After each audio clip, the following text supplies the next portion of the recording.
continue to grow.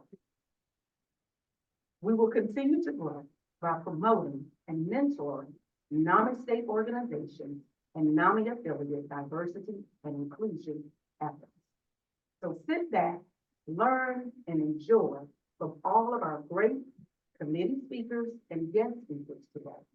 Thank you all again for your attendance, and you are in for a historic treat. Welcome and welcome again. Thank you all so much for that. So I do hope that everyone was able to hear clearly and as well as hear my heart and how grateful that I have been to be able to serve on our DEI committee and do the great work that we have been able to do over these past 4.5 years. Now, without further delay and ado, we are going to jump into this historic summit. Our first workshop this month is focused on diversifying your ability. Our first presenter is from our very own committee right here at home at NAMI, Georgia. Ms. Tammy Brown is going to share with you today related to providers and how we can engage them within our local NAMI affiliate. Are you ready, Ms. Brown? I am. I just need to share my screen. Thank you, Dr. Izzy. All right. So I'm going to go ahead and share my screen. Good morning, good morning, good morning, everyone. Give me just a moment. Sometimes technology is not my best friend, but it will get worked out. Okay, here we go. All right, so thank you again. Good morning, everyone. Hopefully you can see my screen. Give me a thumbs up if you can. Awesome. So my name is Tammy Brown. I am a licensed professional counselor. I have been with NAMI, Georgia, I believe since 2017. Just love the work that we do at NAMI. Thank you, Kim. Thank you, NAMI Georgia staff, to our board, to our affiliates and our community partners. I am also one of the founding members of the NAMI Georgia DEI committee. And we've done so much great work over the past several years. We're going to continue to build upon what we've already laid the foundation for. And this is just another example of that. So again, the topic right now is diversifying your affiliate to match your community. And what I'm going to speak a little bit about is engaging diverse providers. So what does that look like, right? It's 2024. So DEI provider partnerships in 2024 comes in all different flavors, right? Some we might have sprinkles, dots, confetti. Some may not have anything, right? We just want to be creative about how we are going to go about it and what does that look like specifically for your affiliate. One of the most important things that we want to pay attention to, and many of us know this already, but sometimes barriers get in the way. So really building and fostering relationships, right? Building relationships with providers and external partners that reflect the lived experience of individuals served by your affiliate and the community can help you understand how to best meet those individuals' needs and ultimately end disparities. Thoughtful outreach, feedback mechanisms, and engagement are foundational to building a long-term reciprocal relationships with diverse providers and partners. So some of the things we want to keep in mind are these dot points that's in front of us. Key considerations for identifying potential providers and partners. What does that look like for you, specific to your affiliate? Conducting outreach. What efforts have you put in the past?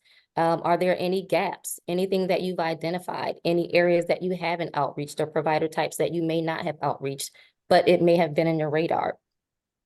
Building and sustaining productive relationships. And this last dot point here, I pay very close attention to: regular, consistent, bi-directional, and meaningful engagement beyond formal and standardized processes. Oftentimes we get into the formalities and standardizations and all of these great things. While we need to have these things in place, we also want to make sure some of it is informal and some of it is warm, some of it is gentle, some of it is community and family, right? We want to be real when we're talking to folks, and the providers pick up on that as well. There are times when we are outreaching our providers and we may get a name, we may get a contact, we actually may contact that individual, but we may not follow up with them. So we put in a lot of work, but then we don't continue on the work that we've already built. So really maintaining those relationships and making sure that those relationships go both ways. External partners provide crucial expertise and can serve in a variety of roles, including grant reviewers, speakers, advisory committee members, technical experts, consultants, you name it. There's ways that we can use all of these resources and backgrounds to help build what we've already established for our affiliates. All right. All right, so I'm going to spend a little bit more time on this slide here. Thoughtful preparation and reflection. So building and sustaining meaningful relationships with a broad range of providers. Keyword here is broad range of providers, partners, and communities requires thoughtful preparation and reflection.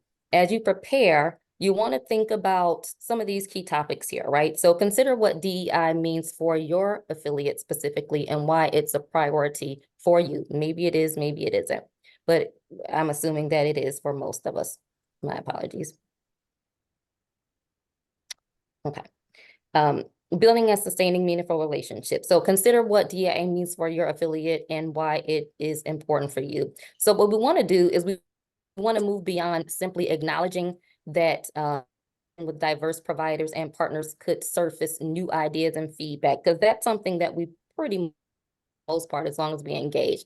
But we specifics. What problems do you expect increased provider diversity to help you solve within your individual affiliate? How does that look for you, right? So we just want to spend some time thinking about that. Are you aiming to draw on expertise and perspectives not available among your affiliates or within your existing partnerships and through your current feedback strategies? So what have we been doing so far? What's missing? Do you hope to increase credibility and buy-in in your ultimate decisions or results? So we want to remember that our ultimate purpose is to evolve, particularly based on feedback that we are receiving from our partners that we are engaging. We also want to consider, too, the implications of not engaging representative partners and providers and community members. A question we might want to ask ourselves is, in what ways might our affiliate create or perpetuate inequalities if it does not engage diverse providers on an active, ongoing basis? Does that impact our affiliate and ultimately individuals in the community that need our support and resources? Okay, so specify the key areas of DEI that your affiliate is targeting. Seek out staff expertise. You already may have staff that's on board that can help in these areas and build staff capacity. Consider the representativeness of your affiliates, right? So if your affiliate does not reflect the communities you serve or that you want to engage, consider why. And think about what ways to address issues of representation. Connecting and building with provider diverse networks and organizations can help close this gap. So at a minimum, transparency about your affiliate's diversity with respect to perspectives and experiences or lack thereof can prevent tokenization of individuals who might come from the same communities as potential providers, right? It can also prevent providers from developing false perceptions about your affiliate. That's something that we wouldn't want to happen. We also want to start early and build plenty of time, right? Provide support for potential providers and external partners. Demonstrate that your affiliate values feedback from partners. Bi-directional conversations and collaboration.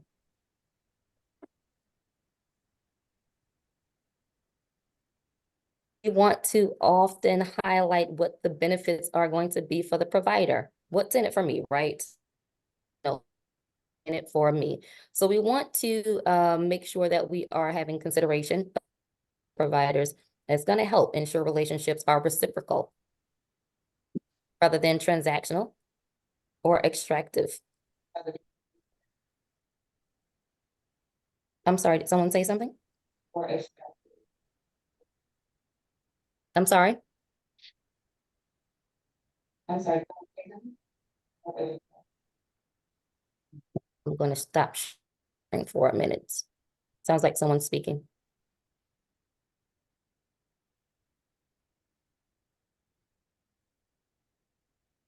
Okay.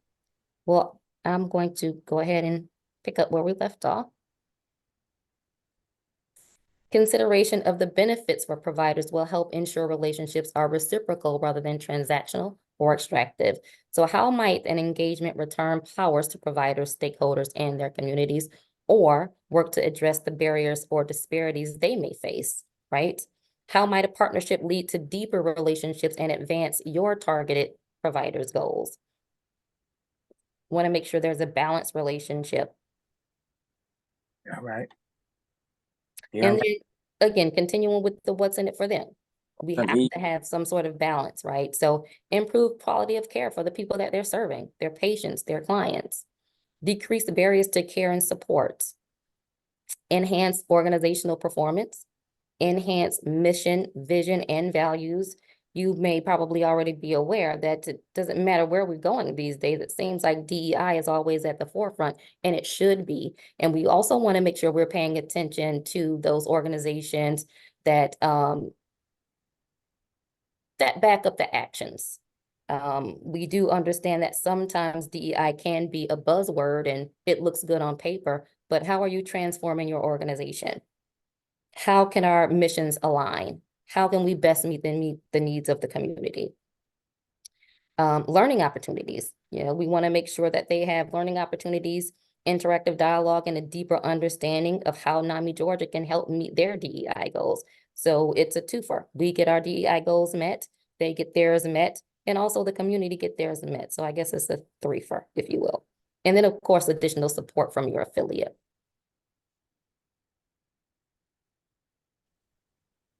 Advantages of increased representation in healthcare. So again, DEI, what we see here is increased comfort levels, boosted creativity, enhanced understanding, more innovation, increased trust, higher retention, improved communication, reduced health disparities, which is what we want, and increased engagement. And there's so many more, right? These are just a few.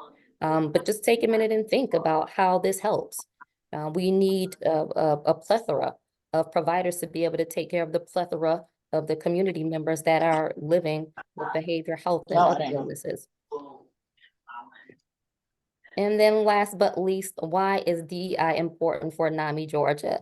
Diverse organizations perform better. They make better decisions, collaborate more effectively, and are more engaged. Diversity has a tangible, measurable impact on the company's bottom line. DEI cultures can only succeed when everyone is involved. Everyone. We need to get folks to the table. We need to have interactive conversations. And then we also need to move on those actions so we can solution some of these issues that's happening. Creating a communication culture where providers, affiliates, and affiliate groups are able to collaborate with each other about sensitive issues will let your people organically build a healthy culture that fits your organization's DNA. So I think that is my 10-minute spiel. And I believe we're saving questions for the end. So I am going to stop sharing and pass the ball back to Dr. Izzy. Thank you, Ms. Brown.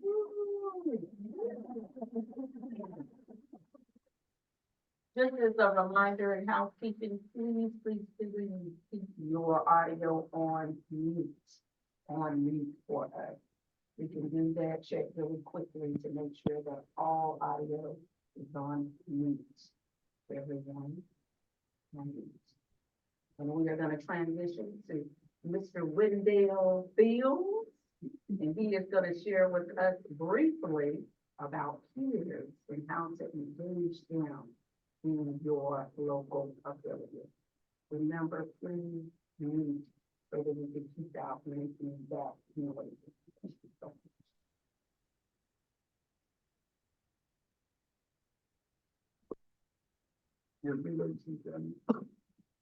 Oh, yeah, you will do that. You got to bring the in. I don't think we had a few. And with that, ladies and gentlemen, I need to see some smiles today. I need to see somebody waving at, can you wave at the brother, man?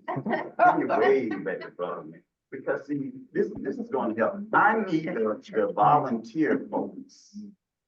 I need 5, I say 5 folks to join me up on this stage right now. Just 5, just 5. It's gonna be nice and simple. Come on, come on. Come on, come on, come on, come on, come on, come on, come on, come on. Don't be scared. I'm terrified. Get up here. You got 3. Okay. All right. So everybody, let's just line up for a moment. Ready to see you? Okay. All right, our 2 new board members are up there. Woo-hoo! So let's grab hands, shall we? This thing ain't making no noise. Let me get something out of here so I don't forget. You. It's not happening when we line up together. Huh? If we come in a circle, let's get in a circle and grab it. So I have a device here that makes noise and that also sort of like lights up. But it wasn't doing nothing when we were lined up against one another, right? So we're in a circle now.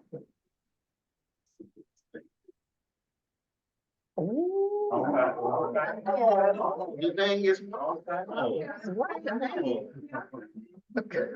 so the thing is making noise. Now, you stop holding his hand. Oh, give my hand, give me your hand. Okay. Oh, now let me see if it still works if I do this. Oh, the mechanism isn't there to help make the noise, huh? But when you do this.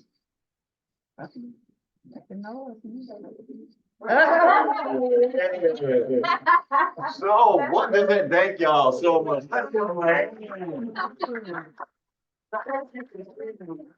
Touching and agreeing. We can't say I'm holding it now.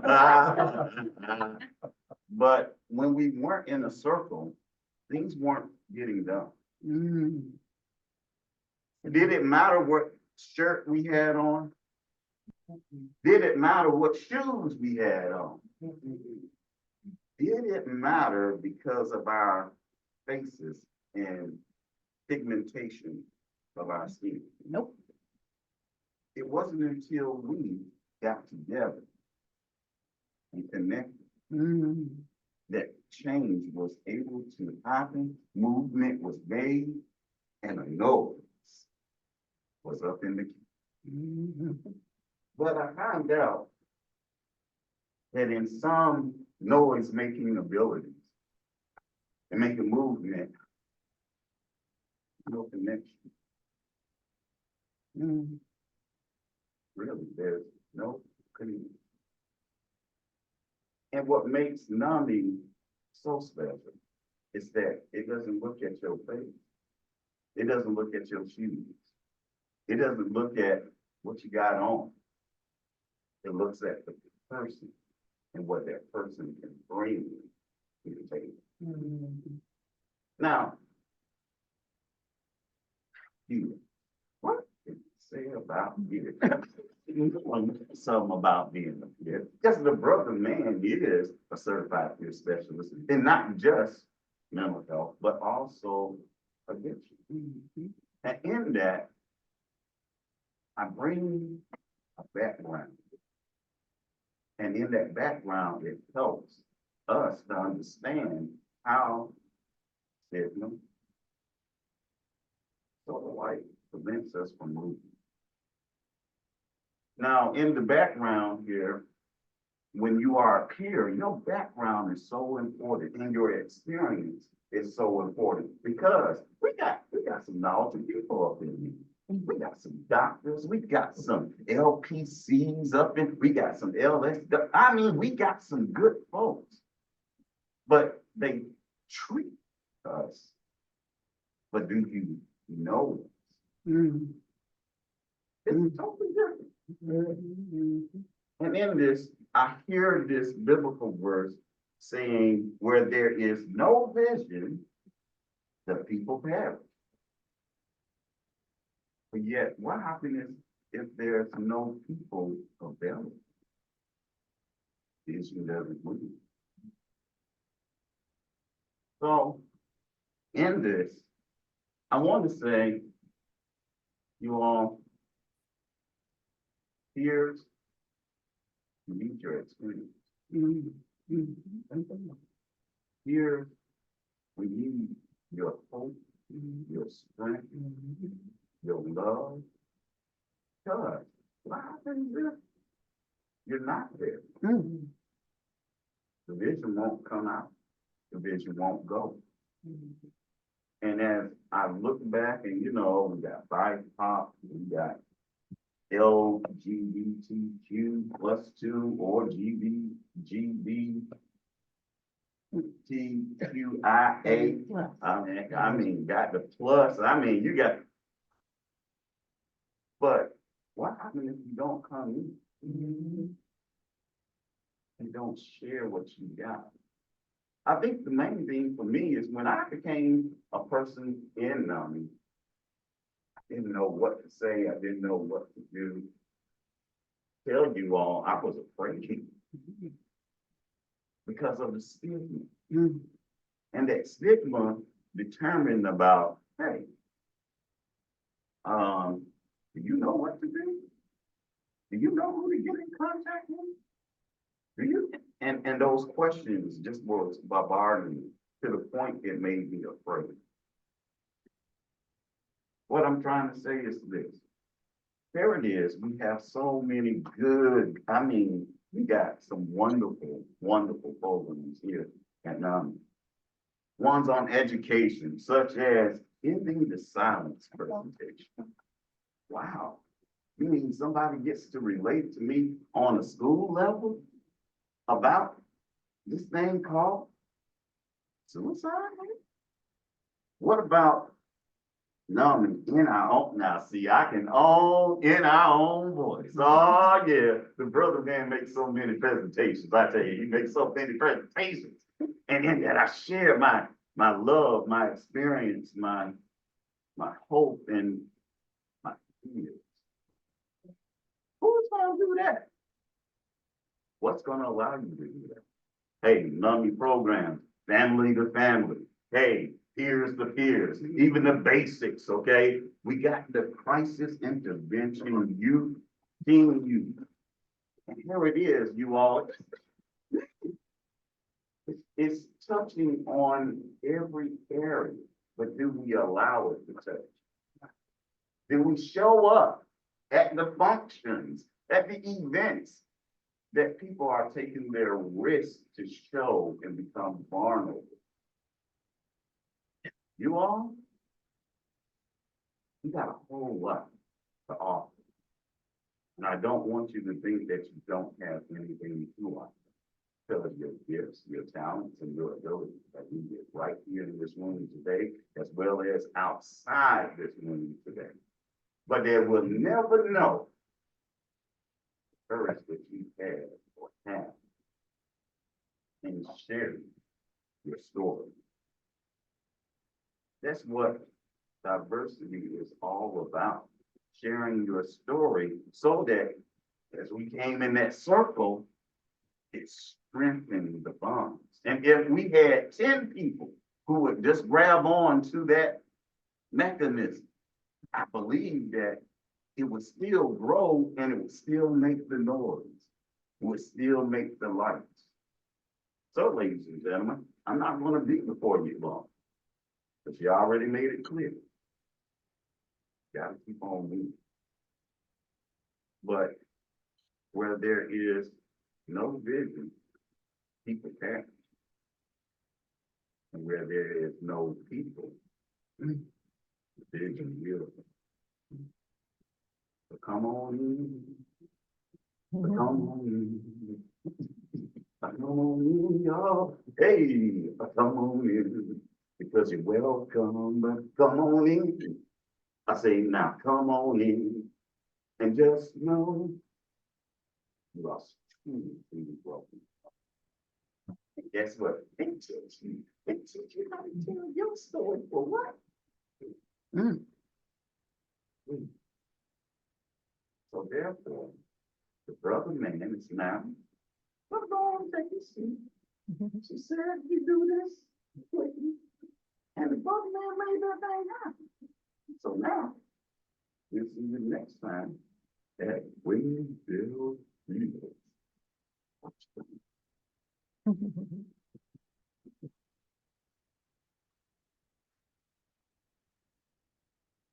So much, Mr. Fields, for that invigorating and thriving and humorous little piece, but most powerful piece on how we engage our people. And I am next up. About me to speak in the thing. Do we need to wait? Yep.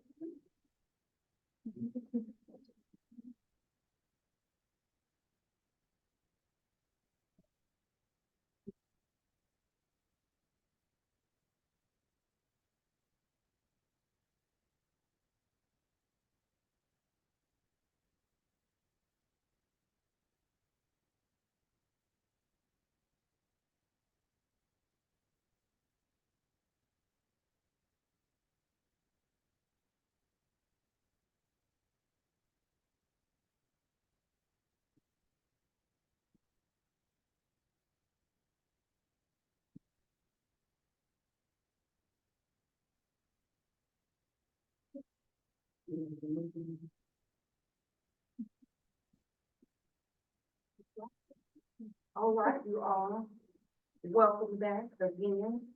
I am Dr. Lucretia Izzard, and I am going to speak to you all today about engaging diverse leaders into our affiliate, and why I see the need for this, and why it's so essential, and how it can be so impactful for our local affiliate. So moving forward, let's first start with what is a leader. I think it's important for us to see that. The person who leads or commands a group, organization, community, or even the country. These are individuals that we look to as our leaders. What are some titles of some individuals who are in leadership roles? They operate in the community based on corporate, faith-based, clinical, and public roles.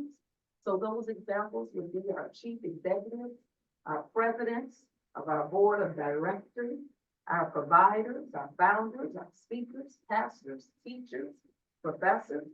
And I didn't put this on here, but even moms and dads, as they are leaders in their own homes. And they all have what?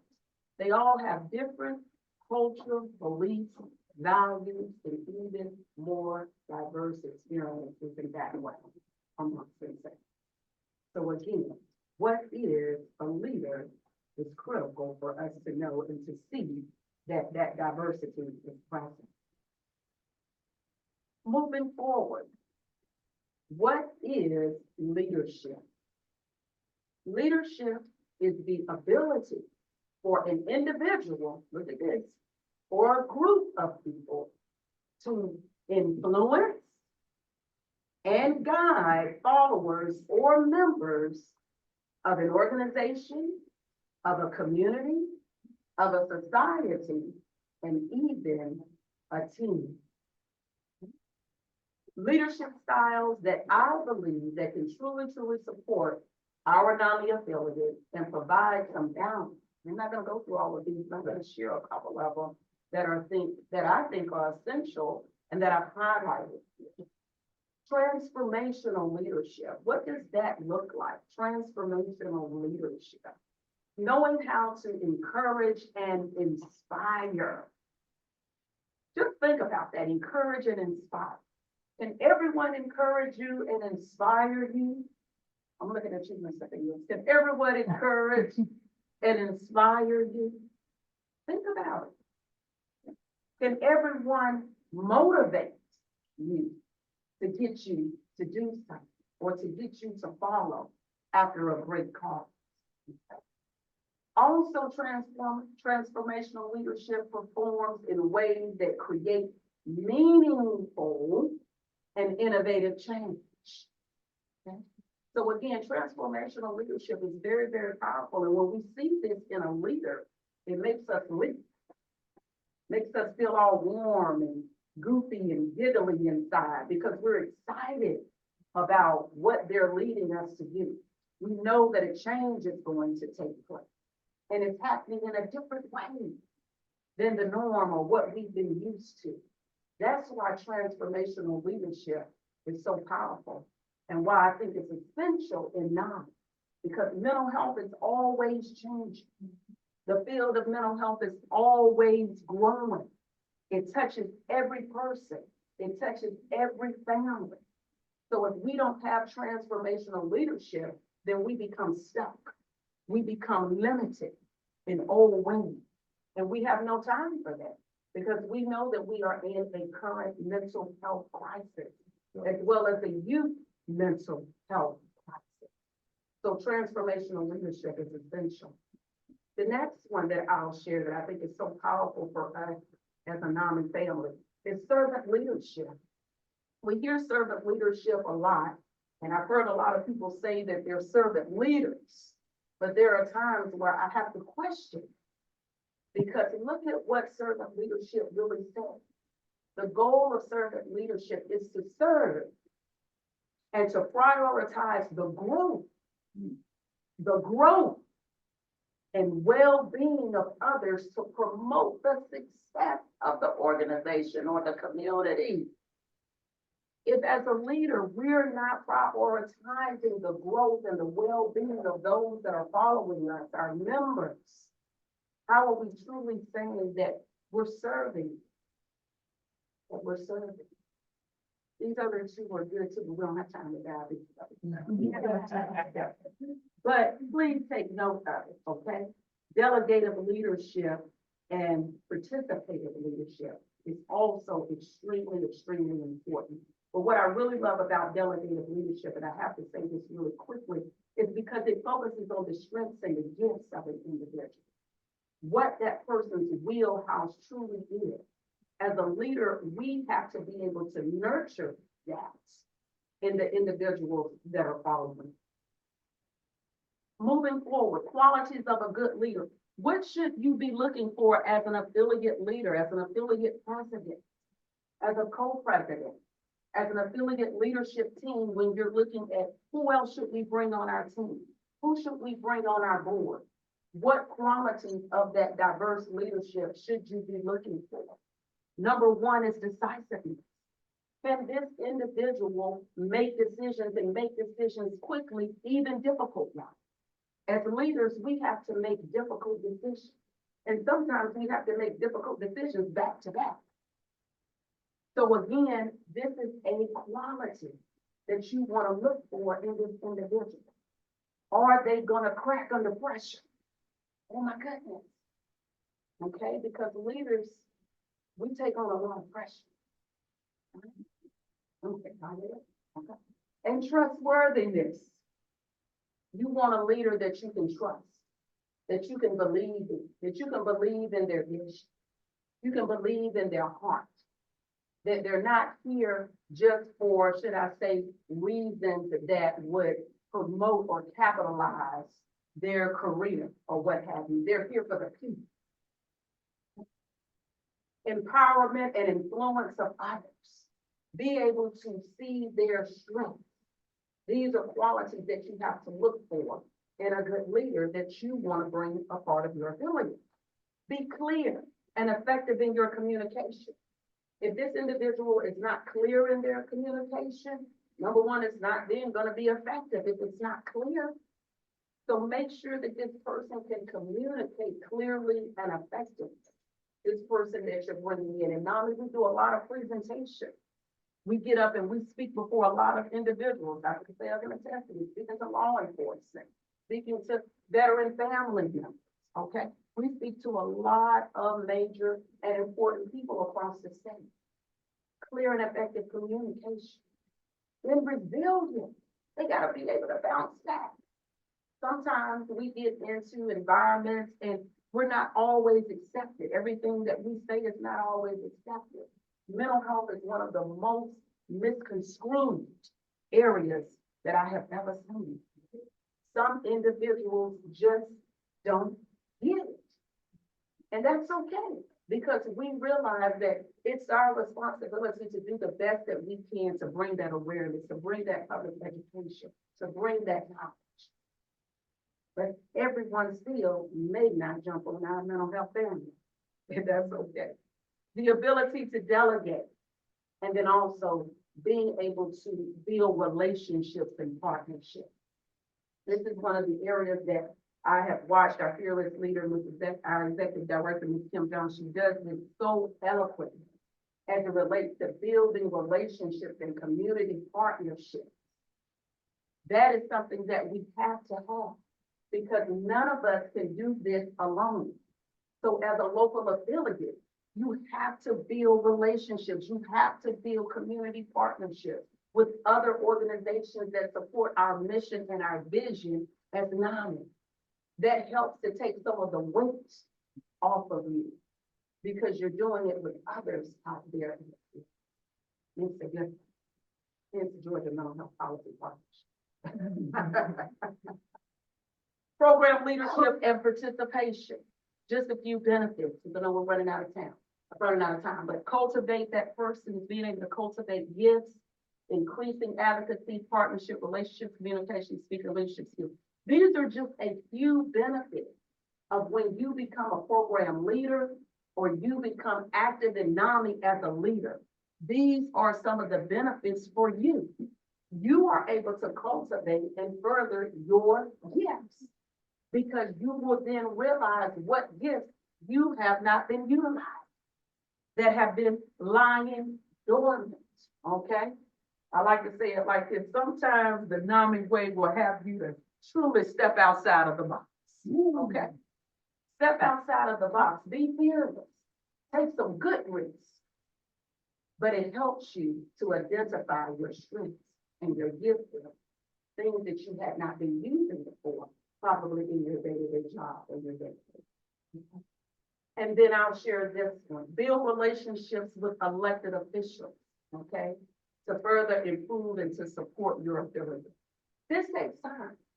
So one thing I can tell you about NAMI and how NAMI does this so wonderfully, and even as Kim does this so graciously at the Capitol.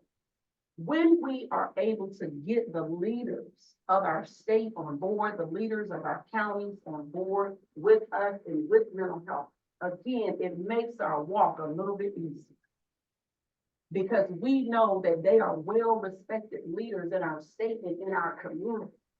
So when they come on board and they partner with you as an affiliate, that says a lot, okay? It speaks volumes.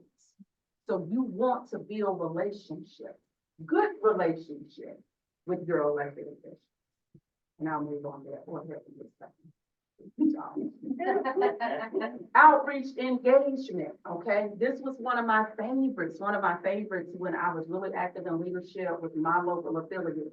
Every event that we had, they would tell you though, Dr. Izzy, I tried to be at as many events as possible, helping to even work those resource tables, giving out that information at our community events. That's outreach. But again, if no one sees your face as a leader out there, how do they know again what you truly believe in as it relates to NAMI? They have to see us sometime at some of these events. We realize we have busy schedules and there are meetings and there are other things that we have to do as leaders. But again, you want someone that's going to be willing to step out and be a part of some of these outreach events. Just to name a few. Health fairs. We partner all the time with other organizations and we do health fairs. So if you can just pop in, look for that leader that's willing to pop in, show their face and share a few things about their own self, about NAMI, that's great. Also, our mental health day at the Capitol, okay? Being present there, that's a major event. So again, we have events all throughout the year, our affiliates and the state organization that leaders can be a part of. That's an area that you must look for when you're identifying a good leader to bring on board with your affiliate. Also, please, please, please, please keep this in mind though. Educate your leaders on these type of events. Just because they're a leader, that doesn't mean that they know the NAMI way. I had to learn the NAMI way. I got in, I was trained in NAMI Smarts, I'm trained in NAMI Connection Schools, I'm trained in Ending the Cycle. You need to know the NAMI way. So make sure when you're looking for leaders, see if they are willing, if they are open to learning about our program, okay? And also asking them for help to host them again. Okay. And then, of course, NAMI program training, sharing more with them. We have our great program coordinator that is here, Andrea. You can get information from her as well. She may be able to come alongside you and support you as an affiliate so that, again, you can help to get these leaders trained in our programming so that they can get out and share. My three top is NAMI Smarts, NAMI Ending the Silence, and NAMI Providers, okay? If you can get your leaders on board to get trained in these programs, you are going to have a fantastic leader that's a part of your affiliate, okay? So just keep that in mind. And then, of course, absolutely being considerate of their time. So you do want to ask them how much of their time that they're willing to give. They may only be able to get trained in one that year. That's okay. Lastly, what NAMI Smarts advocacy did for me, my first NAMI Smarts training was done by the beautiful Miss Monique Carter that is sitting right here. The first, and it was right here at the NAMI State Office. Okay, we were preparing for Mental Health Day at the Capitol. And Monique did such a great job doing that NAMI Smarts training. She literally pulled me in. And I remember the very next day when we went to Mental Health Day at the Capitol, I ran up to her, I don't know what you remember, ran up to her and said, oh, I heard you know what's not in. That was so bad, but it was good.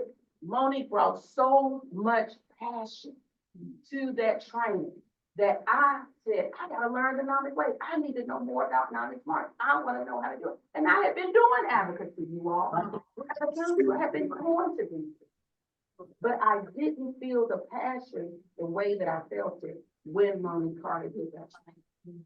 And ever since then, I've been on a NAMI Smart fair wagon. And I have learned so much being a part of NAMI Smarts and going through that training. So again, you want to look for leaders like this who are passionate about these particular areas and jumping on board. I learned so much from doing NAMI Smarts that yes, the Monique tell me, yeah, I was courageous enough to run for Georgia State House. Yes, but that's just how much confidence and how much knowledge I received from NAMI Smarts and going through that process. And now that won't be everybody's story, but that's still to let you know how much you learn in NAMI program. All right. Lastly, NAMI resources that I think are really, really important for leaders and things that you want to share with these individuals that you're bringing into your affiliate. Please go to our NAMI website, our NAMI national website. Just put in search whatever you're looking for related to mental health. NAMI has some type of sayings on that, okay? Please, NAMI blogs, NAMI Ask the Expert, NAMI podcast, and then of course, our very own book, You Are Not Alone. Thank you all so much. We are going to transition to our guest presenters. They're going to share a little bit with you all about their story. Miss Kenya Phillips is going to share a little bit, and Miss Gigi is going to share. Justin, who do you have up next? Is it Gigi? Gigi. Miss Gigi is going to share about the Hispanic population and how to engage them into your affiliate. But I do hope this was a help to you all as it relates to how to engage leaders into your affiliate, because you want leaders to be a part of your affiliate. They can help your affiliate. Okay, thank you all.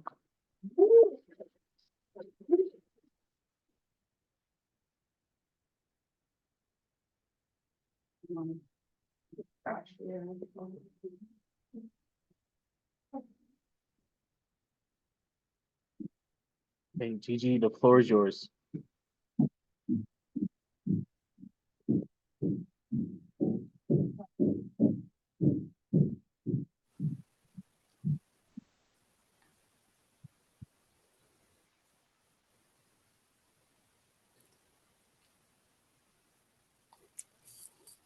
Hi, good morning still.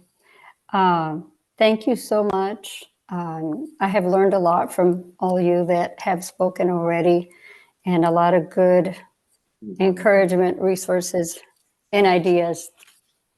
My name is Gigi Cautino. I have been a volunteer with NAMI Hall County since 2007, and I am a medical interpreter at Northeast Georgia Medical Center, English, Spanish. So I am originally from Puerto Rico and grew up in the Hispanic culture. As a family member, it is an honor to share my experiences and insight into the Hispanic culture and the experience of mental illness in our families and communities. It's vary between countries, but we do have cohesiveness culturally in the way that we view and deal with experiences and challenges in our lives. And in the end, all things aside, we have this si se puede attitude, which is we can do it. So everybody can hear me okay? I hope. Yes. What are the barriers? Okay, thank you. What are the barriers to mental health care in the Hispanic culture? The first barrier, it can be obvious, it is language.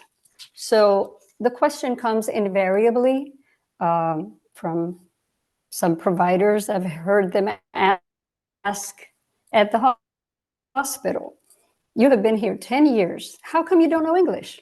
Okay. So there are many parts to this. The most reasonable answer to this question, I have heard people say, I have been working 12 hours a day, 7 days a week, just to keep my family afloat. I have not had the opportunity to learn, but a little bit just to get by. So one of the resulting problems for these families is that their USA-born children become their interpreters. These children are put in a position that children really should not be in. On the other hand, it also puts undue power in these children's hands. So arriving, let's say, at the emergency room, the child is the one who speaks English, so everything is going to be directed to the child. Questions. All things that are asked to why they are here at the emergency room. The parents have a little to no opportunity to tell their story of what has been happening with this child. And also, with their broken English, they can't express everything, and they also cannot understand what is being said to them about the child. What is the diagnosis? What is the treatment, etc. So in these cases, the use of medical interpreters is imperative for the entire family to be included, especially the parents. Although there are laws, discrimination laws, Chapter 6 Civil Rights Act of 1964, that's where it all starts. And Medicare, Medicaid services also require the use of qualified medical interpreters for any medical encounter. But sadly, they're not utilized as much as they should be. Another barrier is the immigration status. Immigrants face huge hurdles when they arrive in this country with the idea that they had of a land full of promise. So many immigrants have no knowledge of the laws, the limits that they will face during their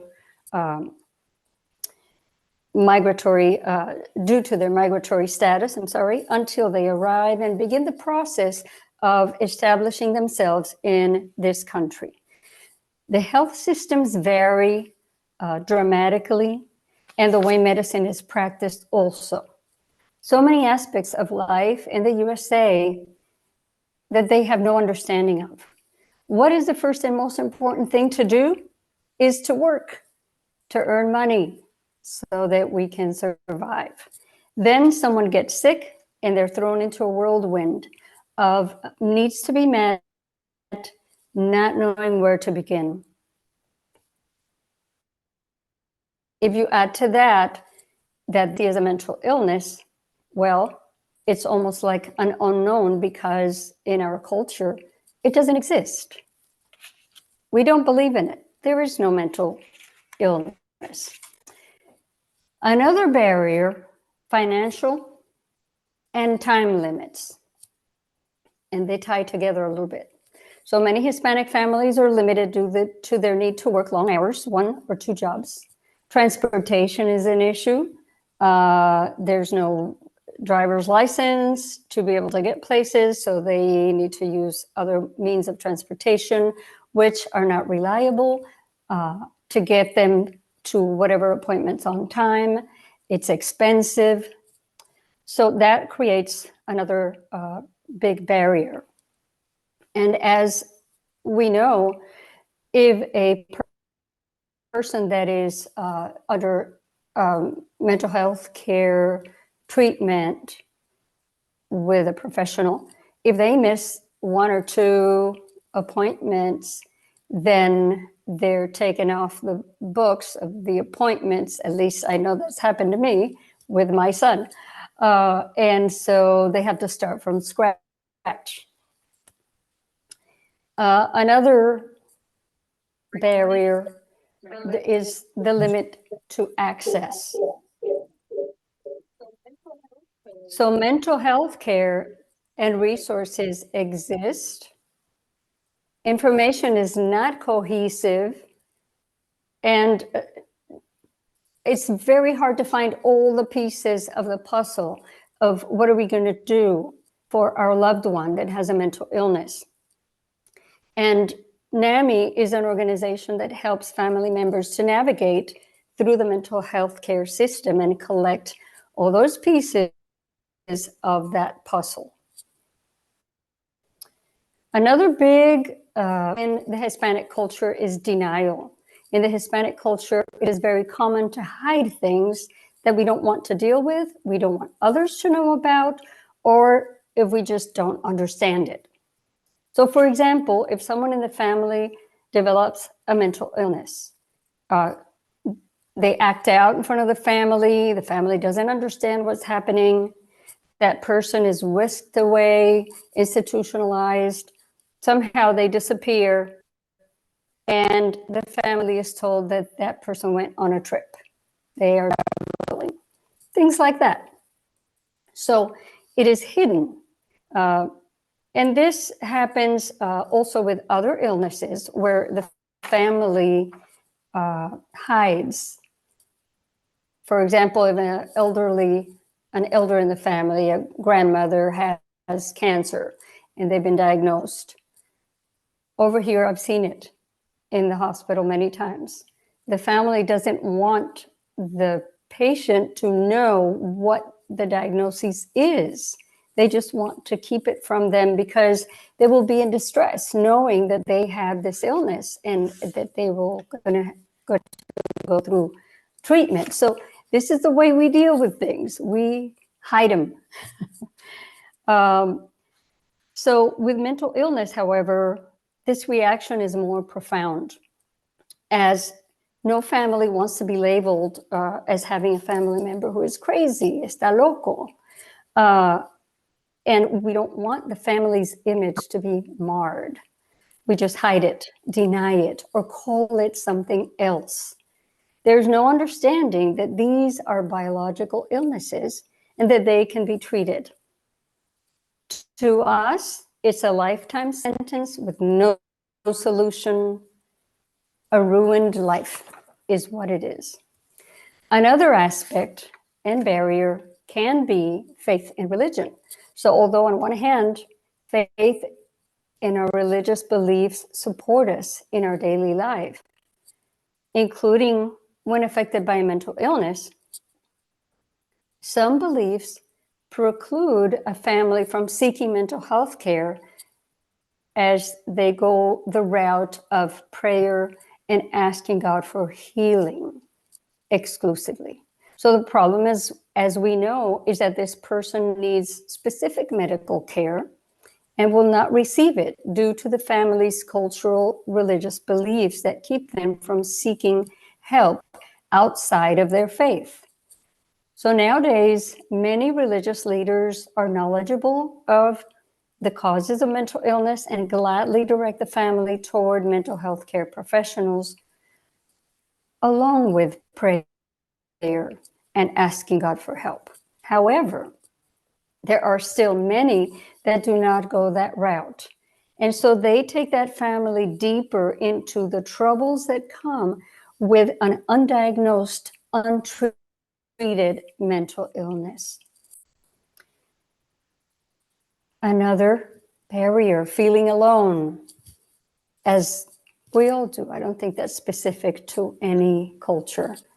Feeling alone, the isolation that ensues under all these ineffective ways to cope. A family feels alone. Nowhere to go, no one to turn to. And then you add to that language barrier, financial, transportation, and all of the barriers that these families encounter. It is near impossible and would take years before an individual that is living with a mental illness will get the evaluation and treatment needed. And as we all know, the sooner treatment begins, the better the outcome. Fortunately, we have NAMI, this organization that reaches out into the community to bring this information, education, support, advocacy. In teaching our family-to-family program myself, I have seen those light bulb moments when somebody realizes this is a physical illness, this is a biological illness. And I also have seen and witnessed the initial tension and people just quiet, not sure. And then they reach the point where they feel the safety of a NAMI group to share their story, to share what they're experiencing, what their fears are, their emotions, their feelings. And they realize that they're not alone. And that is what I love NAMI for. I have a little example of this kind of thinking in our community. I have a dear friend who would tell me, I share about NAMI, I share about my son's mental illness because I believe it'll help somebody else talk about it. So I had shared about my son and about NAMI, and she told me, oh, I don't believe in that. Okay, we continued to be friends. At some point, her son developed a deep depression and he was suicidal. And he ended up in the hospital. And she calls me and she says, Gigi, I need your help. This is happening. And so just by sharing about NAMI as a person, as a family member, and about my son, I was able to help somebody. And I am so happy that right now I am running a family support group in Spanish and just starting to grow a Spanish group here in Hull County. And they are so happy to have NAMI and know about NAMI. There are a lot of resources for Spanish-speaking families. NAMI, if one goes to NAMI.org, different affiliates have a lot of programs in Spanish that you can direct people to. In Texas, in Florida, here in Georgia, in California, and other states. There are a lot of programs, family support group, family to family. There's also a beautiful magazine called Avanzamos. It's a bilingual magazine by NAMI, and it has articles in both languages. And so for multi-generational households where, let's say, the grandparents only speak Spanish, maybe the parents have some English, the children, young adults speak English and a little bit of Spanish. So everybody can read the same article and discuss and open up the conversation about mental illness and about mental health. There's also another thing that I discovered, Latinx therapy. It was founded in 2018 with a mission to destigmatize mental health in the Latinx community. And this is a resource that lists therapists and providers that are bilingual or have Spanish services. That is all that I have for now. I hope this was helpful and informational in creating awareness about a little bit more about the Hispanic experience with mental health care. Thank you. Thank Gigi. you so much.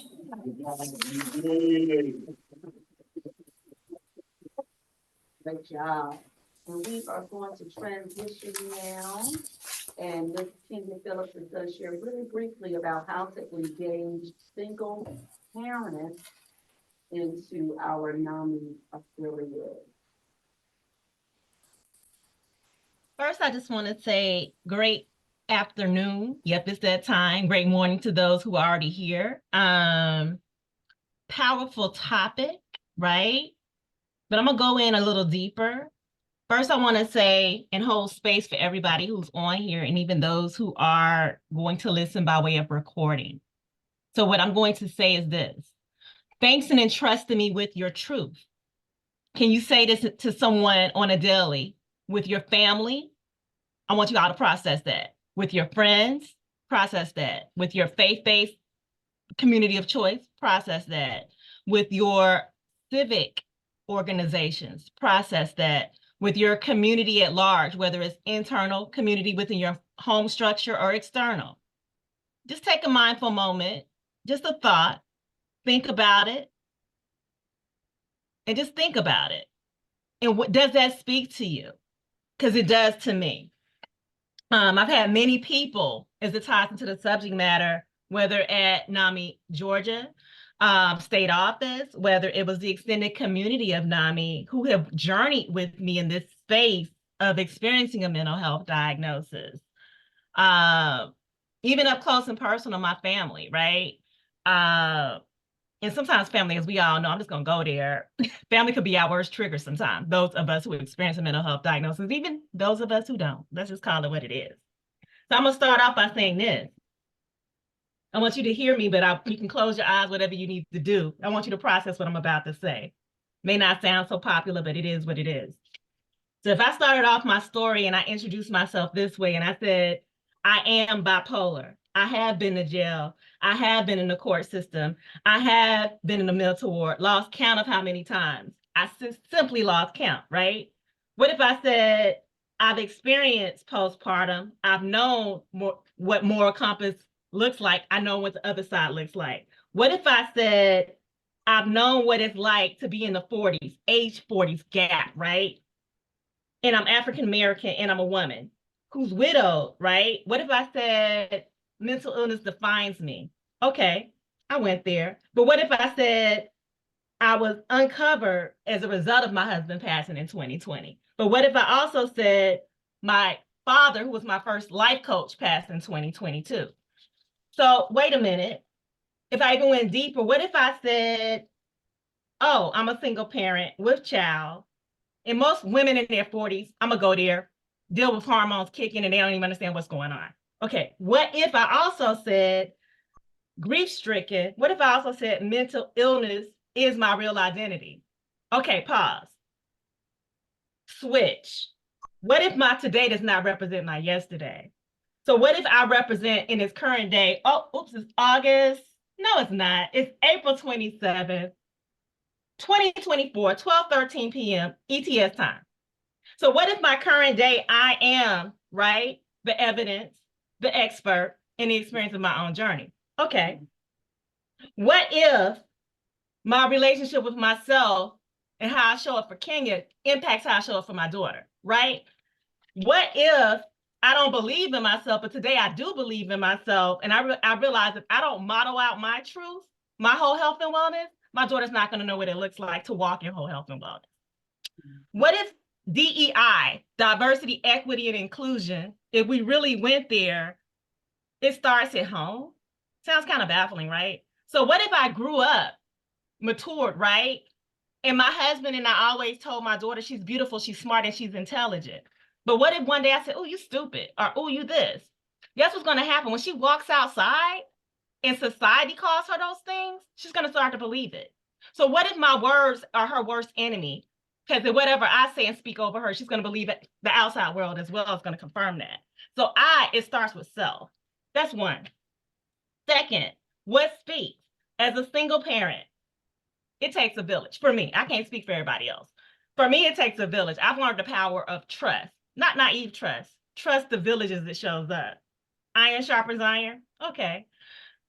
So school, being open to support. That means not just open, being present. So if my daughter is a super duper smart person, right? That means I need to show up with her teachers to see how she can tighten up even in areas that she hasn't even been exposed to. What if she loves to dance? Why do I need to just drop her off at dance practice? Shouldn't I be present for her performances? So she can be like, wait a minute, mom's not dancing with me, even though she loves to dance, but she's respecting my space because this is my creative space as I grow and mature into the woman I'm supposed to be, right?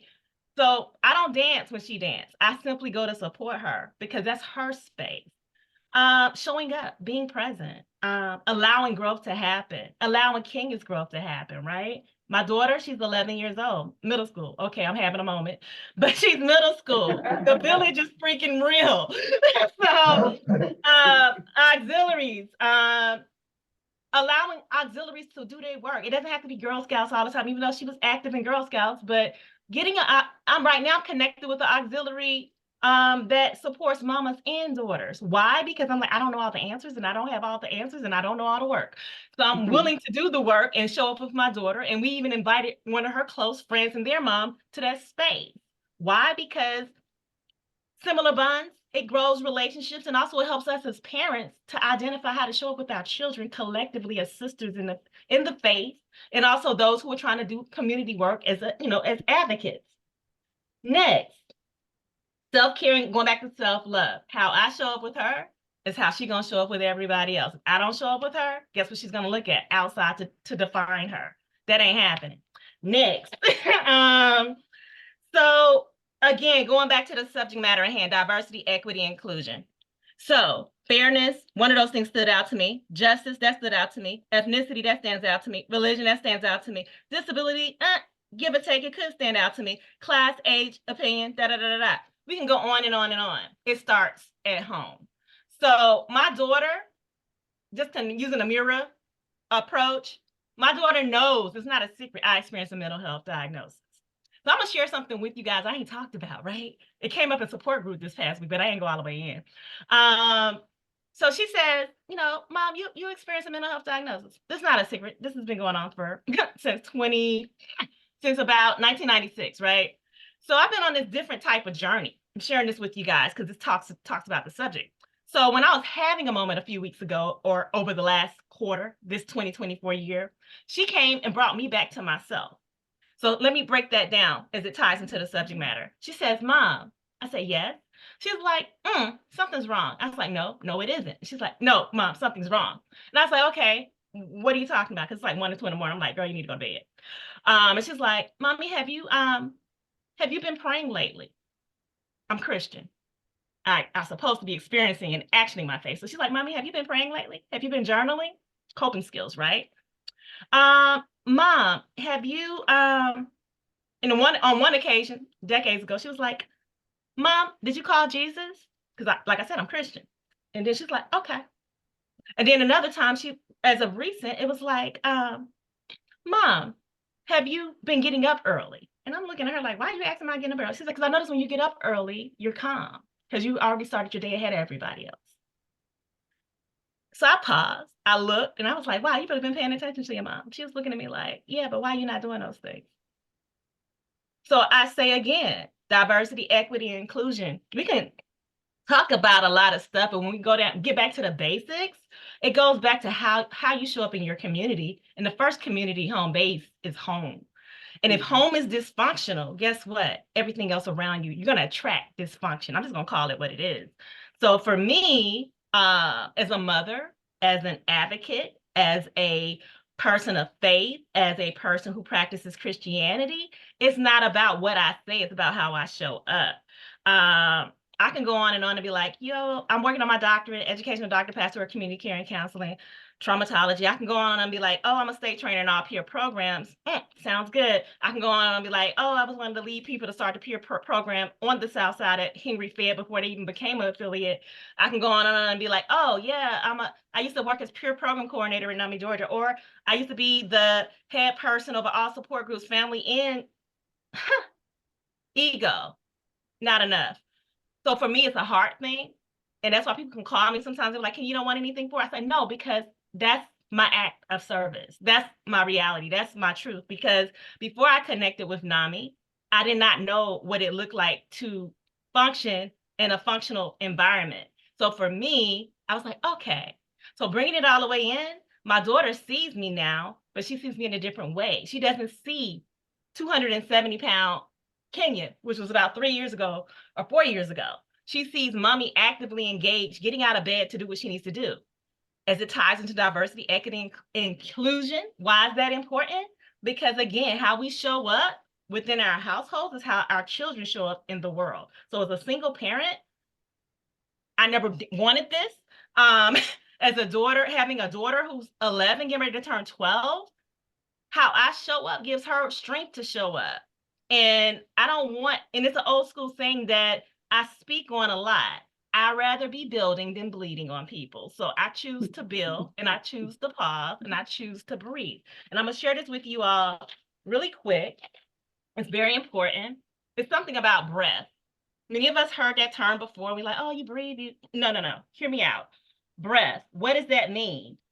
If you look at breath and you look at what it really means, it talks about just capturing the essence, right? So get to your breath, get back to your breath. Breath is what everything speaks to you. So some people do yoga, some people do mindfulness, some people do grounding, they go outside, walk outside with the shoes off, whatever your thing is. Some people do nature trails. Okay, that's me all day.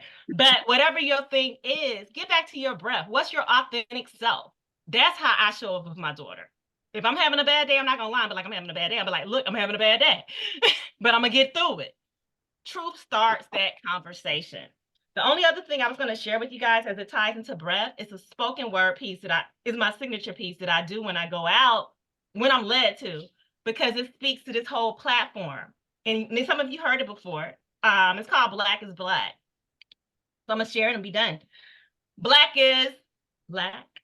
Black is black.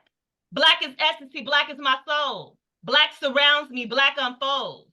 Lost I was once like a bird in the fleet, loose amongst others longing to be free. A time has come, a new day is here. All triumphs have passed, and now it ends. Colors of colors closed eyes cannot see.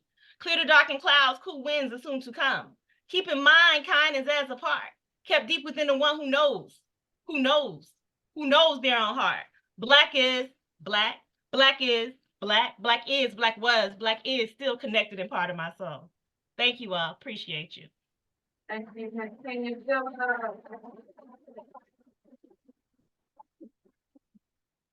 so much. Truly Ms. powerful, for Kenya. sharing that heartfelt presentation and for doing all your service and great work that you do for our NAMI family. We are now going to transition to our lunch period, and then we are going to come back for our panel. Justin, would you want to stay until 12:40? Yes, so I mean, it is, we do want to stay as on schedule as possible. We always intended for lunch to kind of roll over into the panel, so feel free to continue eating.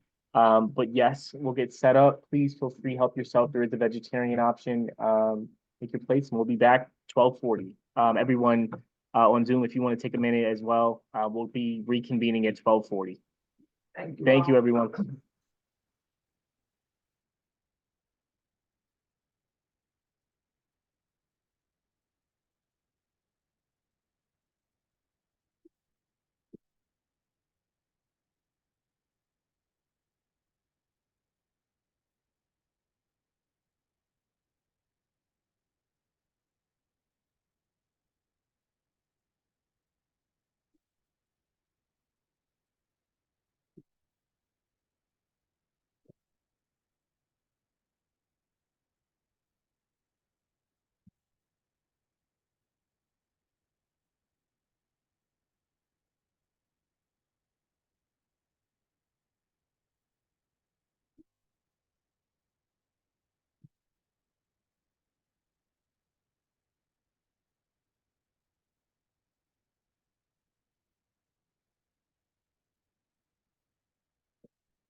Yeah, I'm going to. Oh, it's actually one of our panels.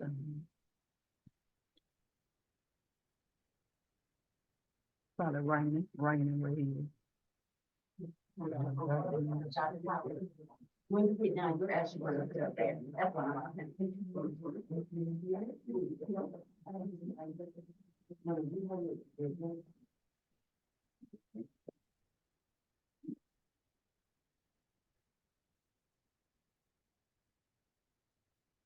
Recognize that name. Have you talked to John Clark before? Mm-hmm. It was on one of the meetings. That's what I thought. He's in Florida. Just feeling real quick, and I promise I'll turn it right back over, and it's going to you next, right, Dr. Izzy? Yes, ma'am. Okay. Again, Kim Jones from NAMI, Georgia Executive Director, who just joined us for the summit. But I wanted to take a special moment. Also, every year we have a special award that I'm allowed to give out as the ED award. And Ron and I were talking about it, and we felt that it was most appropriate to give it to the DEI committee. They've already received an award, but their work that they have continued to do over the last 4 years has been incredible. So I would like to honor in appreciation and dedication to present the Executive Director Award to our Diversity, Equity, and Inclusion Committee that has worked tirelessly to volunteer to bring programming such as this summit, courageous conversations, and the executive voice. And I have joined this committee for the last 5 months, and they are a hardworking, incredibly intelligent, and leadership is something that comes to mind. And I just appreciated the work that they have done. I want to invite up and thank NAMI Georgia board member Tammy Brown, who I think is on the screen. NAMI Georgia board member Monique Carter. Come on up, Monique. Dr. Maurice Cassell. NAMI Georgia board member Natasha Daniels. Also a part of the group is our past president, Deborah Fagans. NAMI Georgia board member Wendell Fields. And last but not least, our NAMI national board member, Dr. Izzy. Thank you so much for all that you have done over the past 4 years. And I want to thank you and appreciate it. You want to take a picture? We're going to take a picture. We want to get a picture, so hold on just a second. Did you give me your phone? Yeah, I gave him my phone. Did we miss anybody? There we go. Wow. I'm ready for this. I wasn't ready for this, y'all. I'm quite surprised. You're not a Boy Scout.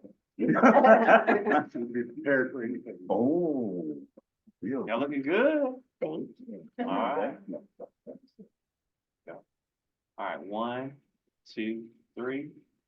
All right, 1, 2, 3. Thank you. Thank you so much. Oh, thank y'all, thank y'all. Thank you all. Wow. It's mine.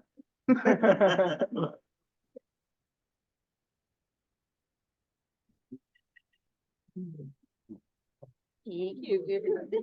Wendell, thank you. I did. Thank you, Kim. Thank you. Okay, because this is a whole different.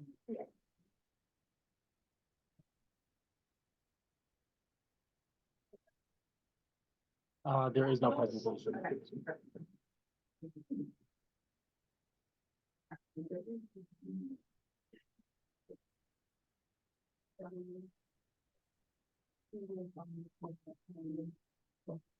It's a few of them. I can't do it to all of them. Yeah, one at a time.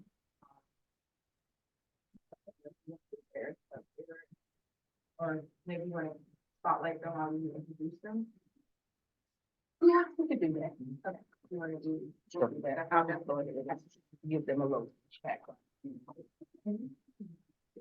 But Justin, you got that? You want to spotlight them? I will. All right, you all, welcome back, everyone, to our historic DEI summit. We are definitely having a wonderful time on this great Saturday. And of course, without further delay, we are going to jump right back into our agenda, our schedule today. So this is our area for our panel luncheon. And the title of our panel luncheon is Black Pharmacists, Mental Health Workforce, Faith, and the Community. Now I would like to welcome up our host for the panel on today, Ms. Natasha Daniels and Dr. Maurice Cassell. They are going to take it away. We have some of our panelists are virtual, online. They're joining us from different states as well as right here in Atlanta. And we also have here in person one of our great panelists. And I am going to allow our host to introduce each of the panelists. Come on up, host and co-host.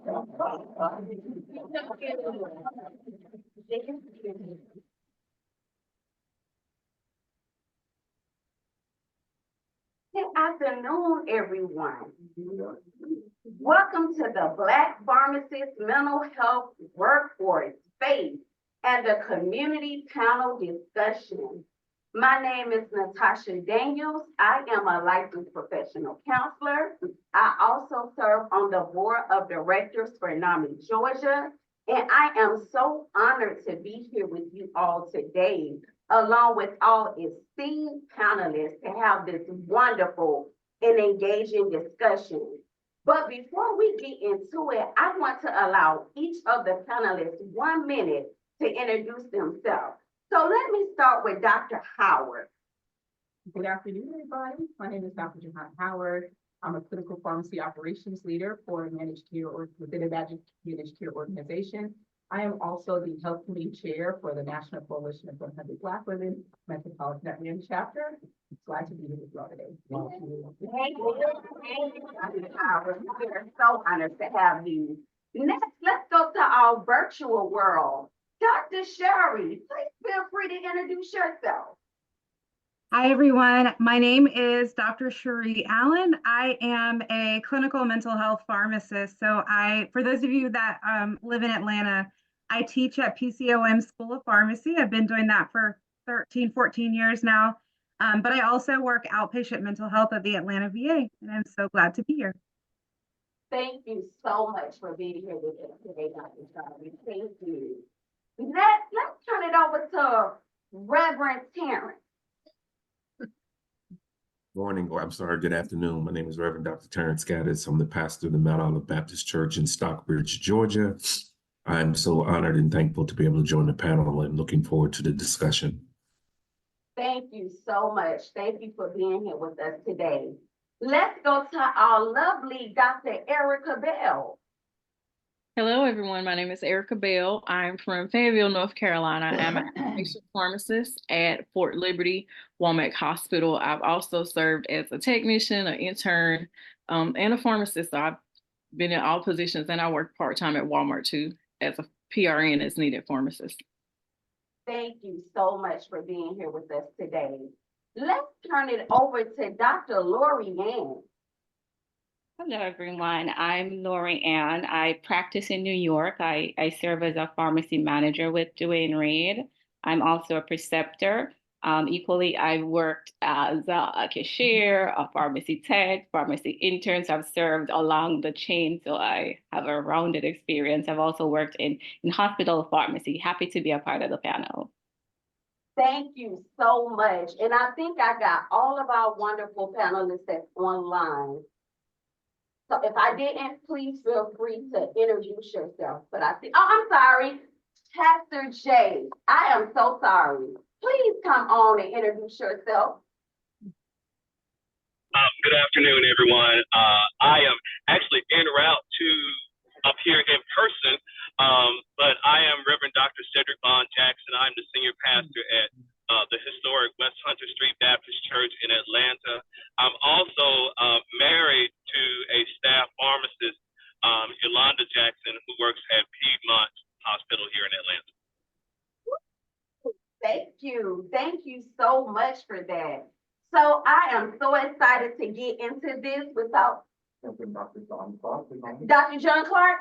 I'm so sorry. Please introduce yourself, Dr. John Clark. Yes, hi, I'm John Clark. I'm Associate Professor at the Department of Pharmacotherapeutics and Clinical Research at the University of South Florida Tanager College of Pharmacy. I am also Assistant Professor in the Department of Family Medicine at the Marshall College of Medicine.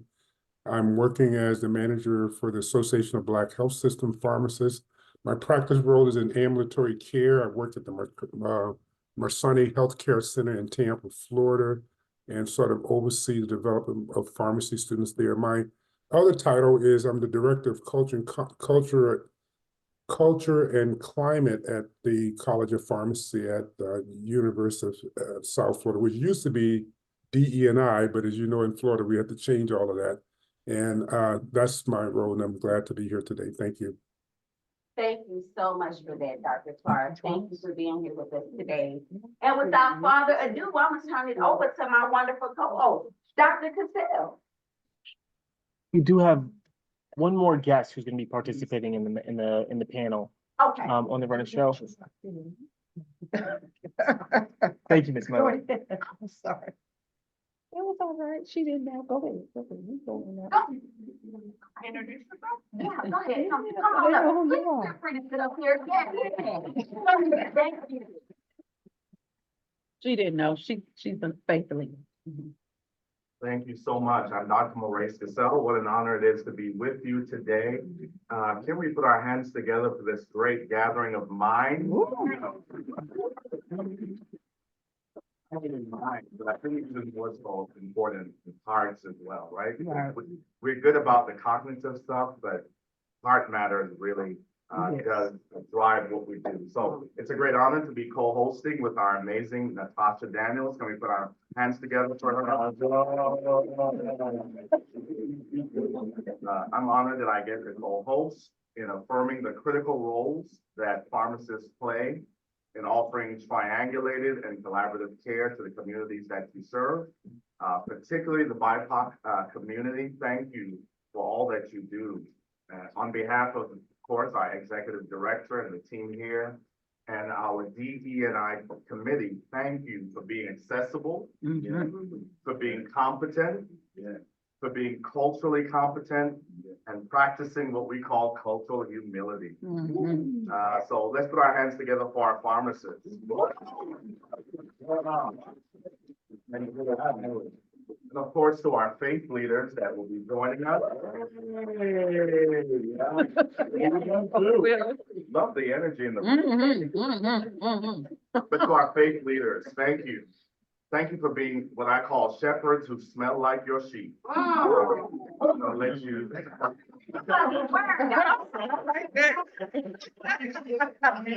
Wow. Yeah, wow, basketball. Oh, my goodness. Dr. Cassell. Well, thank you for getting up close and personal and in helping us to cope, manage, and navigate the challenges of life. So that's what I mean by we have good shepherds that smell like us because they get up close and personal. So thank you. Also want to thank our faith leaders for revealing through the sacred texts that we're created in the imago Dei, the image of God, with ex nihilo is what we call it, out of nothing, with diversity, equity, and inclusion. So thank you for reminding us of who we are and that we were created for so much more. So let's put our hands together for our faith leaders.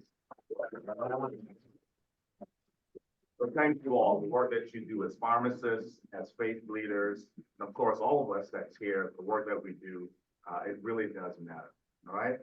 It's an honor to have you here. And before we jump into our panel discussion, I do want to share some statistics, right? Because we believe in numbers. Numbers give us insight. It's what we do here at NAMI. We are driven by the numbers and by the statistics. So let me give some statistics surrounding pharmacists. According to Stanford University School of Pharmacy, they've stated this, that 1 in 6 people in the United States will use psychotropic medications, representing approximately 13% of the top 300 most frequently prescribed medications in the United States. So think about that, all right?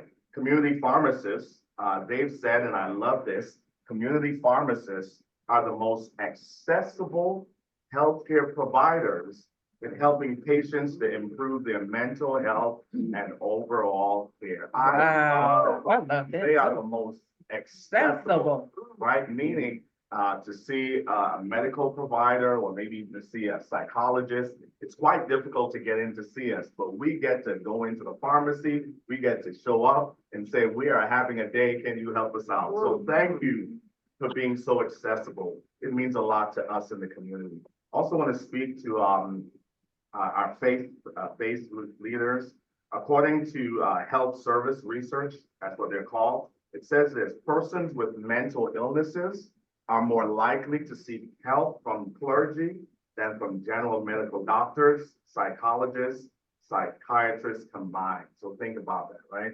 People with a mental illness, they would rather see a clergy member than all of us combined. 25% of patients who sought treatment for mental health challenges, they did so from the recommendation of a clergyman.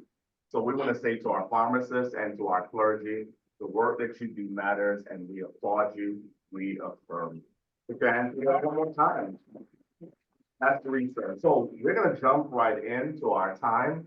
We're going to begin with our panel discussion. Let's pause a moment. Was there something else we needed to take care of? I just wanted to learn a little bit about you. Oh, yes. Oh, thank you. Thank you.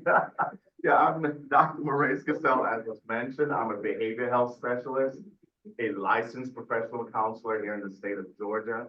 I've been in a variety of demographics as it relates to mental health awareness, hospital emergency room, psychiatric facilities, faith-based organizations. And here at NAMI, I serve as program specialist, where they put me to work quite a bit in leading many of our programs. So thank you for asking. And what's your connection to pharmacology? What's your connection to that? What's your background?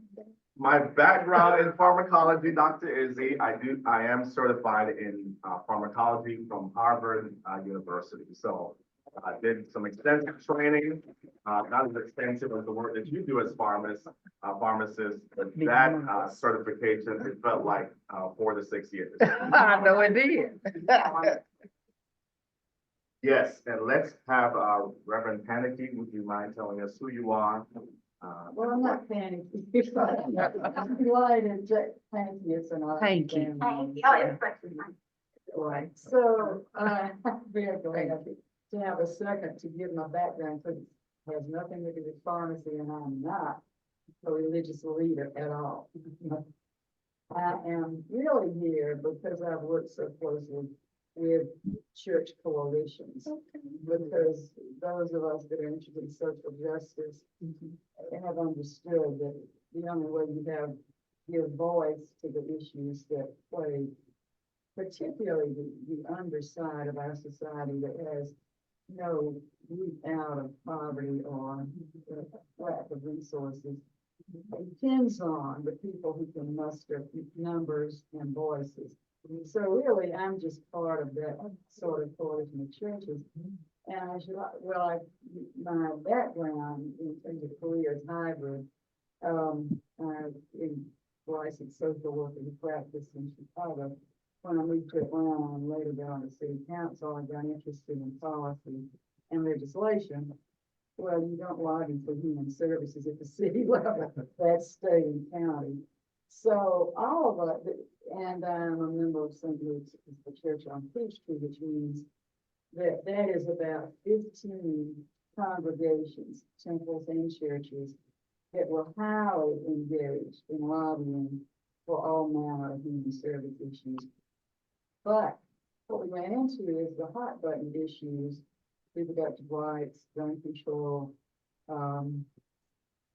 more family support income.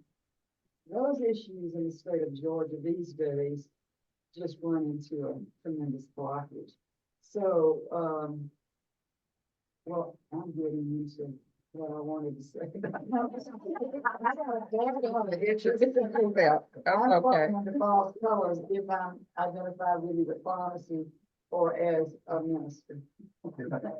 Thank you for all that you do, and simply thank you for being family. How about that? Yeah, that's right. God. We will invite our next panelist just to share who you are, tell us about your work. You know, He was en route. Yeah, I was en route. Yes, Great. I apologize for being sorry. No worries, we understand the Atlanta traffic and all that happens, the work that you do. But let's jump into our first question for our panelists.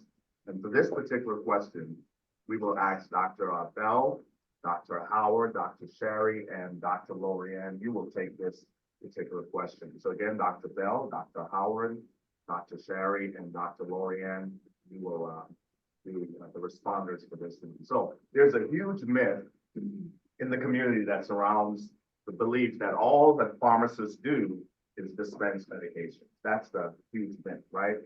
What can you do to demystify this narrative and speak to what are some of the other myths surrounding your profession? So I'll say it again, there's a huge myth that this myth that all you do is dispense medications. Demystify some of that, right? Speak to that narrative. And what are some of the other myths that surround your profession? Dr. Bell, you'll go first, then Dr. Howard and Dr. Sherry, and then Dr. Lorianne, you will close that out for that particular question.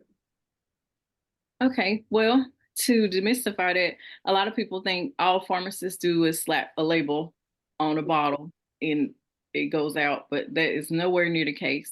I like to think of myself as a positive medication advocate for the patient or the customer that's coming to get service. So we do so much more. We make sure that you don't have any interactions with your other medications. We look back on your records. We make sure that the medication is not too soon, such as like the opioid pandemic that's going on now. We run the Narcan report as well as the opioid report to make sure it's not too soon to fill. We also check with other medications to make sure your MMB score is not too high. And with COVID just still around, we have several medications. We look for interactions to see if your medication is proper for your renal function, as well as hepatic functions, your liver functions, making sure you're not having too many medications that are affecting your liver functions. Now that I'm working with the military, I've never seen so many pregnant women in my life. So now I'm giving so many recommendations on can you take this medication if you're pregnant, which comes in handy, and research is necessary with mental health medications because so many military spouse and military personnel suffer, or they're treating their mental illness and they want to be on medication at the same time. We also advocate with your insurances to make sure you can get the medication. If not, we advocate and we speak and counsel with the doctors to see if it's other alternatives that are available that work just as well. We do a lot more, and our job never finishes. It's always something to do. You're always advocating, and that's part of what our job entails. Thank you, Dr. Bell. Dr. Howard.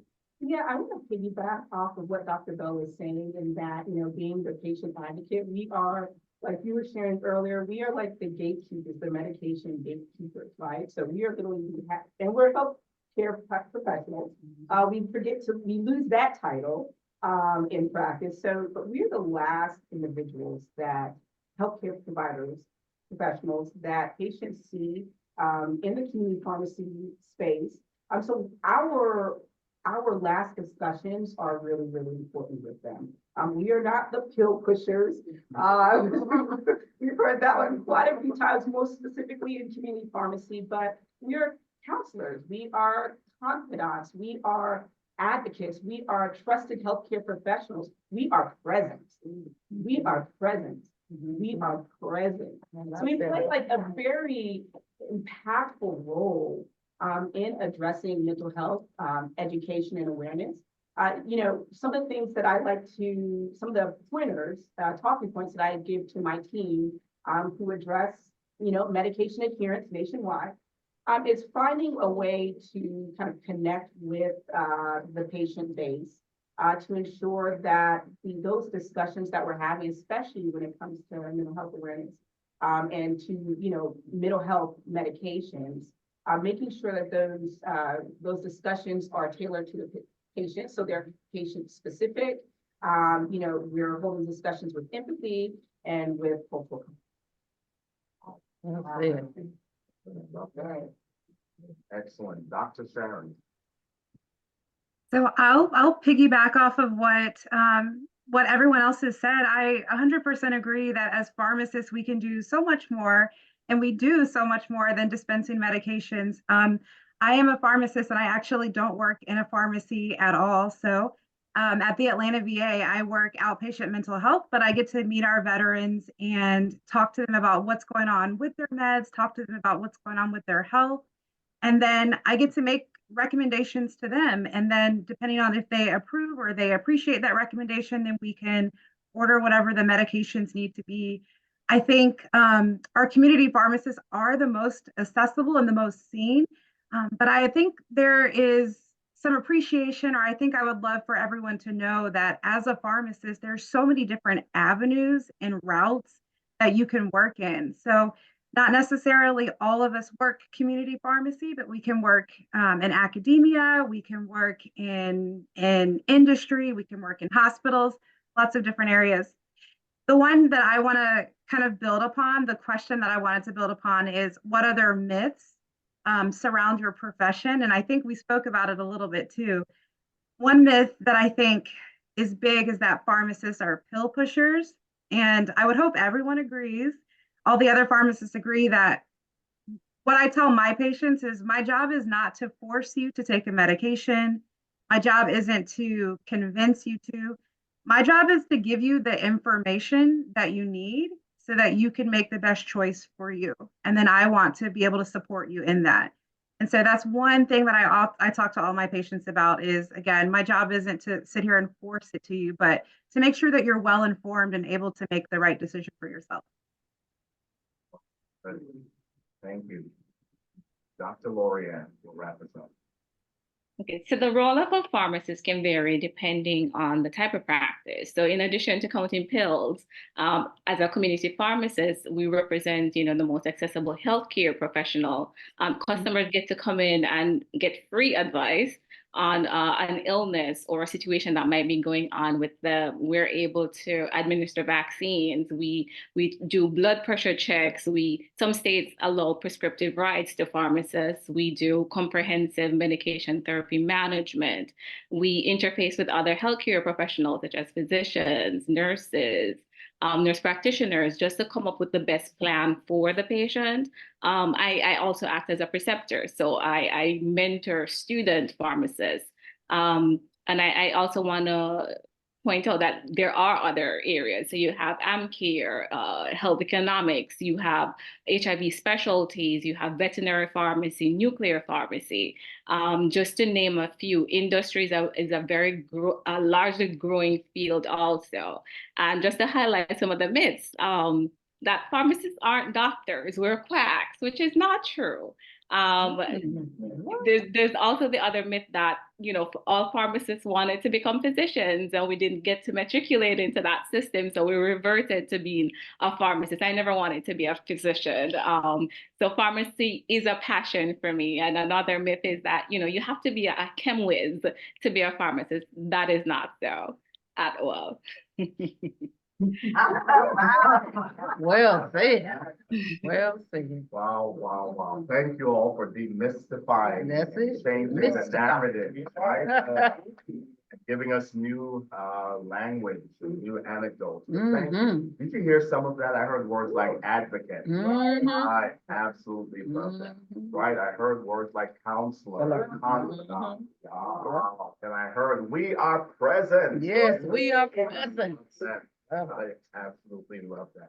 So thank you for all that you do, particularly in the BIPOC community. It's important that this conversation happens because there are certain perceptions that we have within all communities, but particularly in the BIPOC community. But thank you so kindly for all that you do.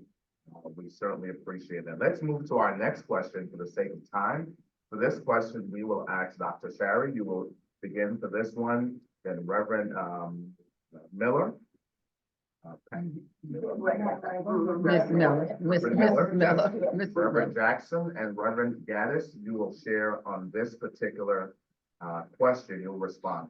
When you hear the term mental health equity in the workforce, what first comes to mind? And can you identify ways in your profession that can improve mental health equity?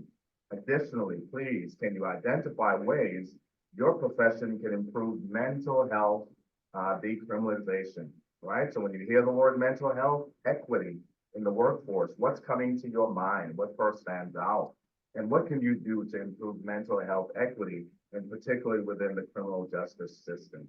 So again, we'll ask Dr. Sherry, you will start, Reverend Miller, you will follow, Reverend Jackson, and then Reverend Gaddis, you will close out on the question and the response of mental health equity. So when I think of mental health equity, I think of the biggest thing is access to healthcare, access to mental health care. I don't know if anyone there can relate, but think about trying to make an appointment with a psychiatrist, with a psychologist, and oftentimes you don't get an appointment the next day or the next week. It can take months. Sometimes the wait list is long. And what we saw with the pandemic is that the need for people to have mental health care increased, but the number of providers did not increase. What I appreciate about, from a pharmacy perspective, though, especially for myself serving as a mental health pharmacist, we can kind of serve or help cover that gap. So patients can come to their community pharmacist, they can come to someone like me, they can come and utilize a pharmacist to be able to cover that gap. So I think, again, access, when I think of mental health equity, I think of access to mental health care. And unfortunately, disproportionately, that affects minority populations more than others. I think one of the ways that we can decriminalize mental health, I really think, is education and stigma. So one of the things that it makes my ears, I cringe whenever I hear it, is when something unfortunately bad happens in the news or on TV, and they always end up saying this person has bipolar disorder, or they have schizophrenia, or they have whatever it might be. And I think that we just need to do a better job educating that just because you might have a diagnosis of whatever it is, it does not mean that you will be violent. It doesn't mean that that's the reason why you're doing whatever it is that happened. So I think that's going to come with a lot of educating and then helping to destigmatize mental health disorders. Thank you for that. Reverend Miller? Well, I just would like to address the intersection between mental health, mental capacity, and incarcerated people. That was a major topic in this omnibus package of legislation that was passed this last year, which really over the last 3 years has resulted in $500 million of additional money for treatment, screening, just the broad array of mental health services. But what really struck me was the amount of conversation about a very neglected population, which are people struggling with mental health that are incarcerated, not because they've been adjudicated as guilty of anything. They're sitting there because there's no ability, there's no mechanism for screening as to whether they're competent to stand trial. And so from an advocate standpoint, which is what I am, it was wonderful to see the coalition of people that came together around lifting that whole issue to public consciousness and got some real support from legislators. Because it not only, and this is the most important thing, affects people who for no fault of their own are just stuck in abysmal conditions in jail, but not accused really of a crime or adjudicated of a crime. That's the biggest problem. But from the standpoint of our justice system, all sheriffs and people who have the responsibility for jail are screaming about how incapacitated they are. Our jails are full of people who have been considered guilty of some crime, but also people like I'm describing who are innocent until proven guilty. So that was taken up by the General Assembly, and it is far from finished. And I guess that one of my main points that I really want to push, since those of us that grew up in Georgia or Georgia natives have never seen the kind of support understanding lack of stigma around mental illness that is true now. I mean, we are truly in a banner time for making strides. But the state had so much money to work with before the past session. That was unprecedented too. That the only way we're gonna keep this crusade going is if we reach out and create more advocates. Because the amount of money we had to work with this past year is not gonna be there again. But the heightened awareness is there. So at a different time in the program, I really want to talk about the new coalitions that we're building. Of course, that's one of NAMI's real emphasis, like you're reaching out to the pharmacist profession. And that's part of the kind of outreach that successful advocacy can require. Well said, well said. Thank you. Reverend Jackson. Sure, thank you for this question. I want to kind of piggyback on a couple of things that Dr. Allen said. One of the words that she mentioned was access. But as we work on access, then I think we have to also work on the willingness to take advantage of the access that has been provided. And so one of the ways in which I go about doing that, I'm a pastor, I'm not a pharmacist. But one of the ways that I do that is, first of all, I share my own story. That about 10 years ago, I was diagnosed with major depressive disorder and anxiety. I have been on 2 different medications. I'm still on one. I still see my therapist. So my congregation knows that story. The other thing though, as far as willingness to take advantage of the access that's provided, I heard you mentioning, scripture that talks about how we are created in the imago Dei and how we're all fearfully and wonderfully made. But in my journey, I have learned to look at scripture, look at the holy text from or through a lens of mental health, mental illness, mental health advocacy. So when I read the story of Elijah, who goes and sits under a tree because he's on the run from King Ahab and he doesn't want to eat, I look at that from the standpoint of he's depressed, he's dealing with depression. Or when I look at the demoniac in Mark chapter 5, who is cutting himself and living in the cemetery among the graves and screaming like an animal, the text says that he's demon possessed, but maybe demon possession is the best way that they have, the best language that they have to be able to describe what was going on. But he's really manifesting as someone who has multiple personality disorders or schizophrenia. Or when you have the man who brings his son to Jesus and he's demon possessed again, and he's throwing himself into the fire, trying to turn himself, and he's seizing and foaming at the mouth. I mean, that's a seizure disorder. And so letting people know. So one of the problems I think is that we read the Bible, but we don't read the Bible. Right? We read the Bible, but we don't read it to see how it applies to our modern context. And so as I'm reading through so many of these stories and teaching and preaching through so many of these stories, I'm showing my congregation and the people that I talk to that these are people who had, maybe demon possession. Do I believe in that? Yeah, I do. But,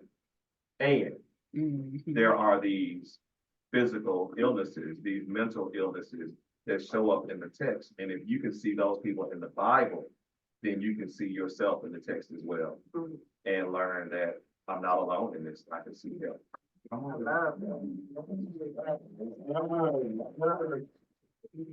We'll be taking an offering in just a minute.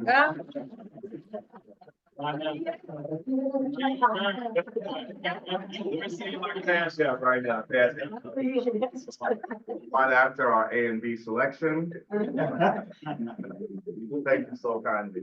Thank you. We will wrap up with Reverend Gaddis. Reverend Gaddis.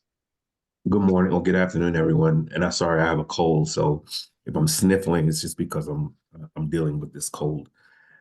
I also want to piggyback on what Dr. Allen said about access, because I think there are issues of access on 2 fronts. One, it's getting people who have health care health insurance to take advantage of the services that are available for them. And that's about what Rev just said about teaching and preaching and help people understand that it's good to have Jesus and a therapist too. And so that we need to kind of eliminate the stigma that's associated with mental illness. One of the things we're doing at my church is trying to bring in mental health resources and screenings and different things like that so that people feel comfortable taking advantage of those opportunities. So the one hand is making sure that people have access through the current health insurance that they have, and they take advantage of those resources as necessary. The other side of that, though, is that those who don't have insurance, the poor, those who are struggling economically, that we too have to find ways to provide access to them as well. I think we tend to overlook the poor a lot, and that's what we see in jails, right? Because they have incidents and issues, and they ended up being criminalized because they don't have access to some of the mental health resources that they need. And so as people who are supposed to be concerned about the poor, we need to think about ways in which we can make mental health resources accessible to them as well. And so I think if we're serious about mental health, then we have to have a holistic approach that considers those with means and those who don't, and approach it the same way, which is A, taking away the stigma, and B, making sure we have clear access and avenues to take advantage of those mental health resources that are there. Awesome, awesome, amazing. Thank you for highlighting. And I just want to highlight some things that resonated with me to get my human frame. Speaking of mental health equity, I heard words like accessibility. We want to make sure that all people groups are having the access that we need. That's part of the work that we do when we talk about equity, right? Thank you for that. Then I also want to highlight the fact that you spoke to the incarcerated, our returning citizens, right? Behind those statistics are people, right? Not just numbers, but they are people. So thank you for advocating for that. And then one of the other points that stuck home to me was demystifying this idea that people with a mental health condition are viable.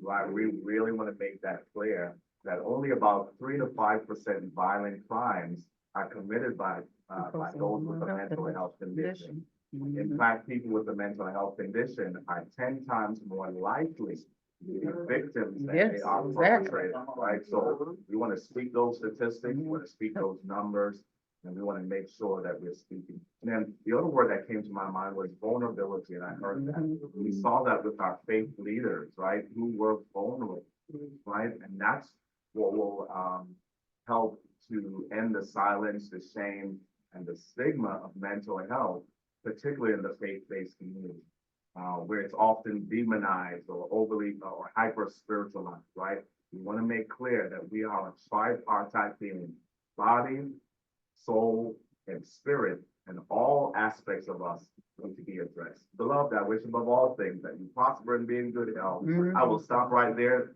lest we take another offering. Right. Okay. So let's get into a little bit of NAMI national research, which I'm so excited about because we got one of our NAMI national board members, Dr. Izzy, sitting right in there. So I am excited. But according to the NAMI national research, for those of us in the Black African ancestry communities, we face a set of challenges in which we have been impacted by the global pandemic and are constantly confronted with the trauma of racism and police brutality in the media. As a result, we must find better and more accessible ways to start talking about our individual and communal wellness. That's why NAMI created NAMI Sharing Hope, a 3-part series that focuses on sacred stories and guided dialogue on mental wellness and support. So I'm gonna pose my questions to Dr. Lori, Dr. Howard, Dr. Bell, and Pastor Jay. As a pharmacist or faith leader, can you see the value of this type of program For our Black African ancestry communities, please share your views and perspectives. And let's start with Dr. Lori.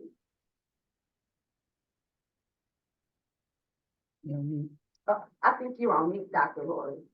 I think you're on mute. I sure There was. we go. We was ready for that question. So I believe that this platform or this program can help to build resilience. I identify as a Christian and as a pharmacy manager, serving as a pharmacist.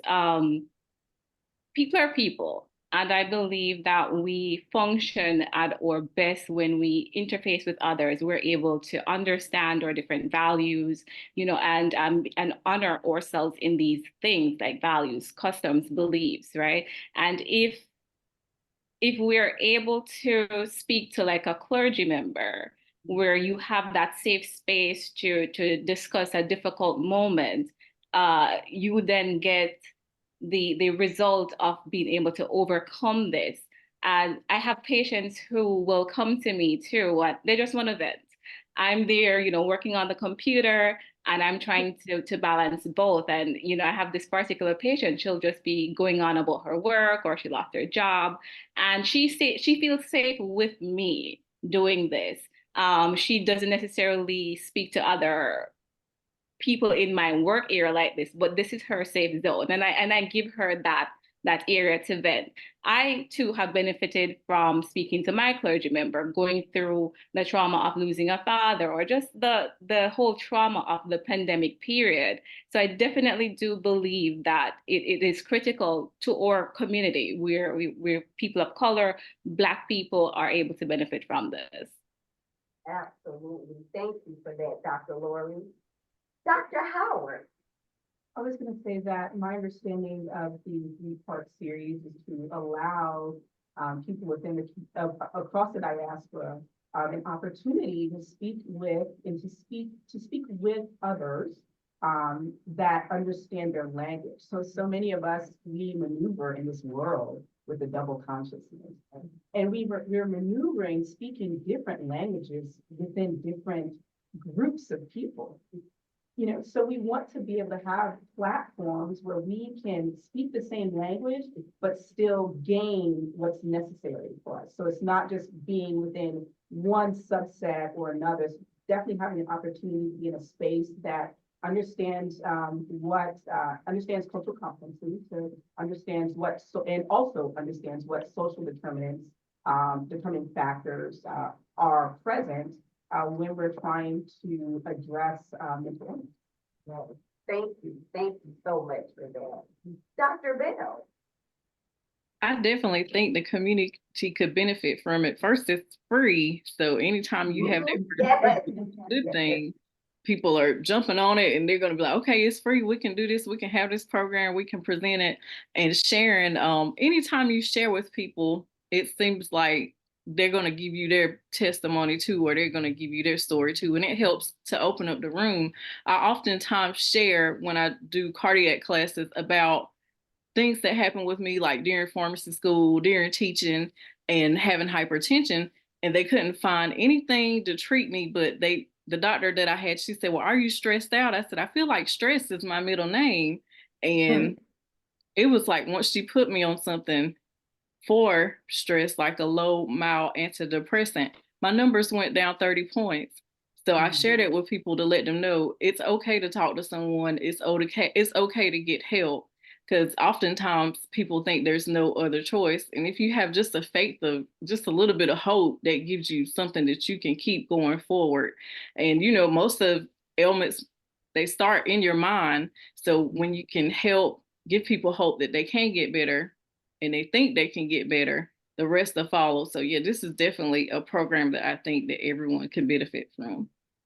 Thank you so much, Dr. Bell. And now, Pastor Jay, take us home. I think there's a spiritual practice that we don't lean into as much as we can when it comes to when it relates to a lot of things, and that is hospitality. We are called, so we as believers are called to be in relationship and community with one another. we are called to welcome in the stranger. We are called to welcome in the other. And so any program that allows us to create safe space, to allow one another to walk alongside one another through our struggles. The book of Revelation says that we overcome by the blood of the Lamb and the word of our testimony. And so I think the more we have spaces where we are free to share our stories, where we feel welcome, where we know the community is hospitable and is there to supply the needs that we stand in need of, that's where healing takes place, not only in individual lives, but the more healed an individual is, the more healed the community is. Absolutely. Thank you for that. And I share every last one of the sentiments that each and every one of you said, because especially in the BIPOC community, when we come from an oral tradition of storytelling, of being able to share, that's the power of community. So well said. And do we have another question? Okay. So this question is going to go to Reverend Miller, Reverend Gaddis, and Dr. Shari. We just talked about the phenomenal job that the Sharing Hope program is doing. How do you see yourself partnering with a local NAMI affiliate or state organization to support the Sharing Hope program? Reverend Miller, would you like to start us off? I'm not familiar with Sharing Hope, but I want to kind of piggyback on what this pastor has said. It's just so insightful. It's an example of what is the good part of the Bible Belt, because he is modeling what I'm aware of in many of our congregations all over the state that are destroying myths about mental illness, that are making people more comfortable. Just in our congregation the other day, we were having a program, and the presenter said, raise your hands if you in your background have had any relationship with mental illness, either in your family or every single hand in the room. And rector said, 10 years ago, that would not have happened. Would not have been able to admit that. And then you got a person so comfortable with being a real role model. I mean, he is saying, this is human, this condition, this is not. So I want to make a real appeal that we reach across denominational lines and also geographic lines. What our religious advocacy group did this past year was not in Atlanta. All of us are not only residents of Atlanta, but we're the leaders of this group. But I represented Mary Margaret Oliver. I mean, just as liberal as I am. That was useless for the kind of lobbying we needed to do. We needed to do the Senate. We needed to do the Health and Human Services, which meant that we need to create hubs that had local religious leaders, because those folks have credibility, whether you're talking about cities or rural areas. If we can begin to make common cause around mental health legislation that reaches across that kind of divide, we're going to make additional progress. So many of us in the faith community are committed to that kind of breaching of the divide, because frankly, it's so toxic in this country right now. And I've lived a lot longer than most of you. Yeah, It is so toxic that has to be one of our missions. How do we reach over these divides? So I'm just saying that's going to be very impactful if we can do that, not just for mental health legislation, but for the future of our country. Thank you, Reverend Miller. I agree. It is so important. Thank you for that. Reverend Gaddis. As I mentioned earlier, one of the things we are doing is really trying to partner with mental health organizations to bring in those resources that could create those spaces where people can not only get the healing that they need, but can establish new relationships with others. So for me, I would see myself partnering to do just that, to bring in those resources, to create those safe spaces where people can reason together, talk together, get education together, and provide opportunities where they can share as well. So for me, it's just another opportunity to provide access to mental health services that people might benefit from. I agree. Thank you so much. It reminds me of that old African proverb.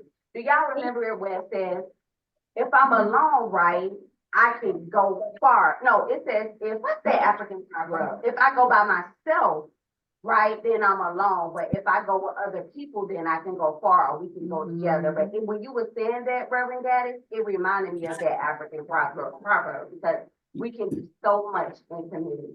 Yeah, even if you even look at another way, in the military concept, they use the term divide and conquer, because if I can divide you, I have a better chance of conquering you. If I can get you alone and isolated, I have a better chance of defeating you. But if we can stay together and bring people together, which is the whole point of the church, right? Reconciliation, bringing us together. If we can bring people together and create these safe spaces, we have a better chance of people overcoming the issues that they're facing. Absolutely. Thank you so much for that. Thank you. Dr. Shari, please bring us on home. Sure. So I see, similar to what Dr. Gaddis was saying, I would love to see myself and other pharmacists to partner with our local NAMI affiliates by, let's have, especially with the Sharing Hope program, let's have a session where we just answer questions on medications. One of the things, even in my own personal life, a friend of mine the other day told me she stopped taking her antidepressant because she had a lot of side effects on like the first couple of days. So she's like, I was scared of it, so I stopped taking it. But it's things like that where I'm thinking, I'm sure she's not the only one that has that experience. But what I would love the opportunity to do is to get in front of congregations, get in front of my local NAMI affiliate, get in front of people and be able to answer questions and say, listen, yes, side effects are going to happen first, but if we continue to take it, they'll often decrease with time. They're not going to work overnight. They're not going to be a quick fix. You will still have days where you might be anxious or you might be depressed. That doesn't mean that your medications are not working. And so I think as pharmacists and myself in particular, I can see myself making myself available to be able to answer those questions. But also, obviously, I can't be there. I can't solve everything by myself, but being able to point people in the right direction of, well, where do we go to find information? So Google is not the answer to everything. We shouldn't, we gotta be careful what we Google. But because even myself, I've gone down a rabbit hole with Google as well. But just making sure that we educate people. We would love the opportunity to educate people on, here are appropriate resources where you can go to find information on medications or whatever it might be. I love that you said that, Dr. Shari, because again, we know that it's such a stigma, right? In terms of medication, especially when it comes to the African ancestry community, because of the historical trauma, that has been inflicted upon their population. So I love what you said about being able to just educate the community about these particular things is very important. So thank you. And now I am going to. Can I comment for a moment? Oh, Okay. Okay, well, I wanted to comment on some of that because I felt like I didn't get a chance to say anything. But there's a couple of things that I want to talk about that's I think it can be looked upon as partnerships. If we think of part of our role is looking at spirituality and well-being, and we know that if the level of spirituality is high amongst the patients, or we can get them to get that up high, we know that helps with their mental health recovery, that it helps with their physical recovery. It also helps with relieving them of certain things like pain. It also helps them to be able to overcome basic illnesses. So when we look at the data from the role of a pharmacist, the major area in that process of spirituality and adherence to medication, well, it was centered around adherence to medication. Usually the higher the level of the spirituality, the higher the level of the adherence to medication. So part of our role as pharmacists not only should be identifying whether or not the person is adhering to it, but also whether or not they have a pharmacist there, and particularly a spiritual advisor, which would most likely be their pastor. So we have to ask that person if they're having issues with their health, adhering to medication, that they should also be seeking out a spiritual advisor that as a recommendation from the pharmacist, but also having that pharmacist communicate back and forth with that spiritual advisor and the pharmacist to make sure that they keep that level of spirituality high, because we know they can, if they do that, they're going to be more likely to adhere to their medication regimen. Now, that has been shown in actual research data. So one of the things that one of our major roles as it relates to not only access to care, but also adherence to medication, that keeps the patient in a position where they are more likely to have a very healthy outcome related to their mental health and even other health conditions that they may have. The other role that we place strong efforts in is to coordinate that whole process. We can do it with the spiritual advisor. We can also do it with the healthcare provider, and that allows us to also have a major impact on how the outcome of that patient is going to be improved upon. And as the others have mentioned, we also pretty much is always there as a resource. We are a resource for not only information, but also a resource to help provide them through their mental health problems. And part of that would include education, managing their therapy, and also assisting them with understanding their disease state that they're dealing with. So I didn't want to leave that out, so I wanted to make sure we got that. I had a chance to say that. And one last thing related to the equity. So the equity in my mind, if you look, you all may have seen that little mental health cartoon that shows the difference between equality and equity. And we all assume that when we look at equality, we're always thinking of everything is equal. But the equity part is that there are different characteristics of people, such as their race, gender, sexual orientation, that may have to be taken into account from an equity perspective. So what I see there is that the equity has to do with building policies, practices, and norms within your institution and operation to assure that everyone is treated equally, so that that's built into our institutions and are also built into our societal norms, that we treat everyone equitably, and therefore those issues related to prisoners and other people will be hopefully addressed properly. Thank you. Thank you so much, Dr. Clark. I mean, mic drop on everything that you just said, because as you were speaking, Dr. Clark, again, it made me think about, like you said, the ways that we can integrate, right? If we're saying that everything is related from our spiritual, our physical, our emotional, our psychological, how do we partner with other departments, with other specialties to make sure we integrate as a whole person? So thank you, Dr. Clark, for speaking on that and also reminding us about that equity piece. And now I am going to close it out with our last question, and this is going to do with our NAMI FaithNet program. So what is NAMI FaithNet?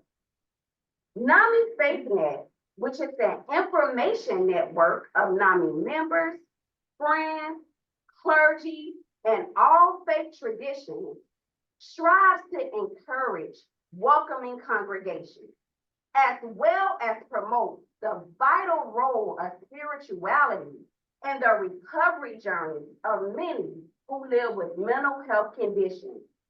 NAMI FaithNet is not a religious network, but encourages members of a faith community who are affected by mental health conditions to talk to their clergy person about mental illness and the role their faith is playing in their lives, what you were just speaking of, Dr. Clark. So here's my question. As a pharmacist or faith leader, how do you see the NAMI FaithNet program promoting cultural humility? And I'm going to target these questions toward Dr. Shari, Reverend Miller, Reverend Jackson, and Reverend Goddard. So let's start with Dr. Charlie. Oh, I and would- Dr. Clark. Yeah. Dr. Clark, do you want to go first? I'm trying to formulate my thoughts. Yeah, see, you want to go first, Dr. Clark? I think you're on mute, Dr. Clark. You're on mute. Yep. Oh, you caught me off guard. I was thinking there were, okay, well, one of the things one of the things that I think we can do is, look, especially as we look at possibly partner with NAMI, is that, I'm gonna base it on some of my own experiences with dealing with some of the churches from my perspective at school. I work at the university, and I think one of the partnerships you probably would need is some partnership with a university, especially a college of pharmacy. And the reason being is because when we go out into the churches now, I go out there sort of leading the students. The students are put ahead of me. I'm there to get them to learn how to interact with conditions and people within the church so that they can learn that now and carry it into their practice. So I see the importance of actually having that partnership with a college of pharmacy and the pharmacists at that school, because there you can, and not only with pharmacy, it could be nursing and as well as some of the other disciplines as well. We run an annual health fair every year, and I don't, and I know others do that too. If you put that in a calendar, for example, and you know that every April you're going to have this big event that you're going to have at the church. We do it at one of our churches in Tampa, and it only lasts us for a couple of hours. We have them come in between 10 and 12. I think that could be something that could be produced in a bigger picture where we start a campaign not only around just a health fair, but we also are looking at having these monthly campaigns go through the church. Like, for example, maybe Mental Health Month is in the month of March, but that's going to be ran with my students and everybody else right through the church. So the church would be helping market the process, and we would be bringing in the hands on deck to help make sure it happens. And so we haven't launched it, we haven't seen it work yet, but we're looking at the whole year, like for what comes up throughout the year that we could put into a calendar. And doing it with that calendar, we partner with several people, including the church, where we run these programs around some healthcare issue. It may not always be mental health, but it could be some other issues as well. So that's the problem we have with that, is that getting someone to coordinate the entire thing. That's where the work comes in. We got to have a central person and someone who coordinates and gets it on the schedule, works back and forth with the churches and get it going. So that's one way I think that's some of the thoughts that I have that we're looking at now in my area. Yeah, thank you so much for sharing that, Dr. Clark. Very important, very important. Dr. Charlotte, or you want me to come to you last? Oh, no, I can. Okay. I was just thinking, I think with bringing NAMI Faith Net, I think encouraging our churches to talk about mental illness is only going to help with the stigma associated with it, to help to hopefully destigmatize it more. I think you're exactly right. Earlier, we were talking about how in the Black community, it's not something that we generally talk about, and when it comes to the medications, it's not something that we feel is for us. And sometimes even with therapy, listen, my mom will hate me for telling you guys this, but even I go to therapy, and my mom told me one day, she said, "Why do you go to a therapist?" And I'm like, "Mom, like we were in the same household." But I think like in a nice way. I have a good mom, I promise you. I love my mom. But I think what I appreciate about bringing these conversations to churches, or in churches, or in our religious communities, is it helps us to open up the conversation. And it's also not a perspective of, what I appreciate is it doesn't always have to be a perspective of you have to take these medications, but let's talk about why you're not doing it. Let's talk about what are some of the roadblocks, what are the barriers. And so I think for me personally, church is a place that I go to for guidance. And I think it's a place where a lot of us can go to where we feel like we can trust people. And so I think that's an excellent opportunity to work and to be bringing up these conversations. Absolutely, I agree. Thank you so much for sharing that, Dr. Shari. Reverend Guy.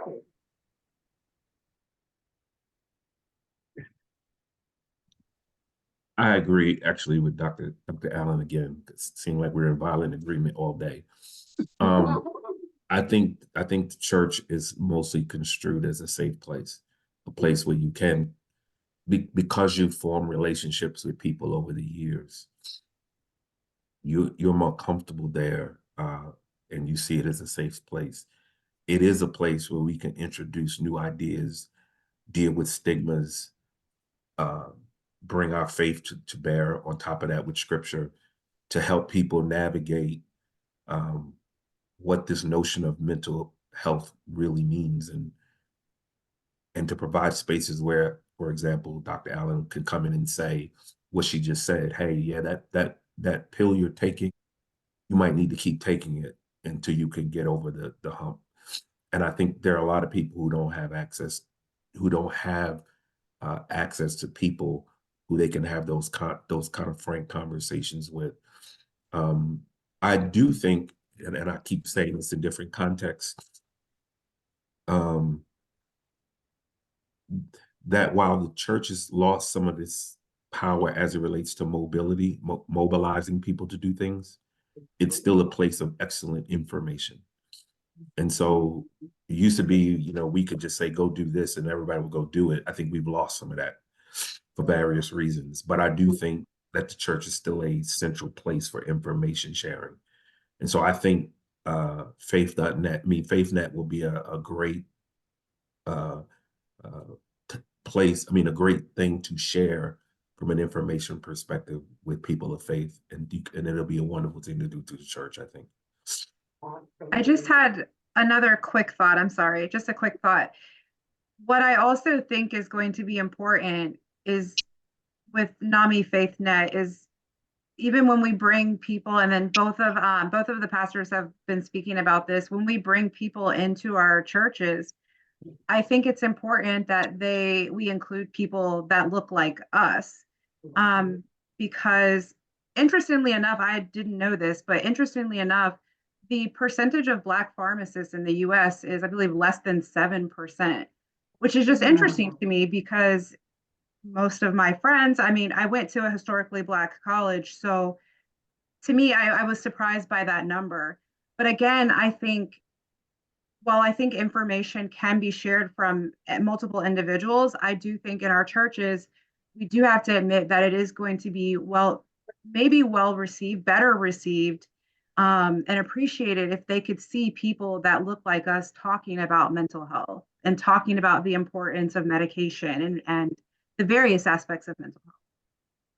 Absolutely, I agree. Oh my goodness, especially in the church, that'd be so powerful, so powerful. Reverend Jay, talk to us about it. So it was established earlier that, especially in communities of color, the church is the first place where people turn to when they experience mental health crises. There's a researcher out of Baylor, Matthew Stafford. He conducted a study, and the study group included people who had been diagnosed with some sort of mental health condition, and were attending churches. And the study was basically 4 different questions. Yes or no? Has anyone in your congregation ever told you that although you have a real diagnosis from a professional, that your condition is not real? Has anyone ever told you in your congregation that you should stop taking your meds? Has anyone ever told you that your condition is because of demon possession? And has anyone ever told you that your condition is either a lack of faith or because of your sin? A majority, maybe not a majority, but close to 40% of respondents said that someone in my congregation said those things to me. Of that 40%, a good part of that was their pastor or faith leader. But the church is the first place where people go to get help. And so what that says is, although the church is the first place people go to get help, the church in a lot of ways does more harm than help. Wow. And so I lift that to say that although the church is a safe space, should be a safe space, we need, as a church, as a body, we need programs like FaithNet to come in and talk to our congregations, to talk to our pastors, to, again, and all of those questions are based on some sort of stigmatization. And so to talk to our people, starting with the leadership, and let them know, your people are gonna come to you for help. And you need the tools to be able to give them the help that they need. And so, yes, I see integration with FaithNet being vital to the life of the church. Sure. Thank you, thank you, thank you. Wanda. Yeah. Jay. No question. Jay. You know, when you're under such a mindset and a culture that you're saying, yes, come to us, the church, and we will help you. Yes. But yet, when you have leadership who doesn't know how to address the issue of his community, it makes it real hard. Not only it makes it hard for the individual, but what happens if you are one of the associate members and you're underneath that who does not believe necessarily in the concept of mental health, but with demon possession and so forth and so on? It makes it real hard for that person to come out and reach out for help, because once again, and I'm talking from a peer point of view, where can I go that I won't be judged, or where can I go where I truly understand? And it hurts. Yeah.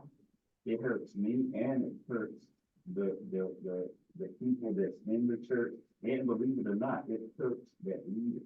Because it's showing that you don't have the tolerance, nor the education, nor understanding that it takes to bring them together instead of dividing people. Because that's what you're doing. Right? And if we're here to bring the people together in seminary, you need to start being taught there and not just wait outside until you get the position. All right. Yeah. I know we're at time, but one of the top categories that we're worried about as a psychologist, I'm a minister and psychologist, is suicide with ministry leaders and pastors, because of the reverse effect. That if I tell my congregation, if I say I'm depressed, I'm anxious, I have whatever, it's lack of faith. Like, you want to hear your ministry leader say, hey, I'm going through something. How you're not blessed and how they do, right? And so it has to be a bi-directional approach of where not only we're giving permission to faith leaders to be human, right? But also the right language, so that we don't lose our faith leaders, our ministers, our pastors, right? So. Goodness. Any other questions? I mean, because this is just some powerful stuff. I mean, y'all have hit it. Y'all have brought this home. Go, yeah. I just have to say this. There is a great book club coming up.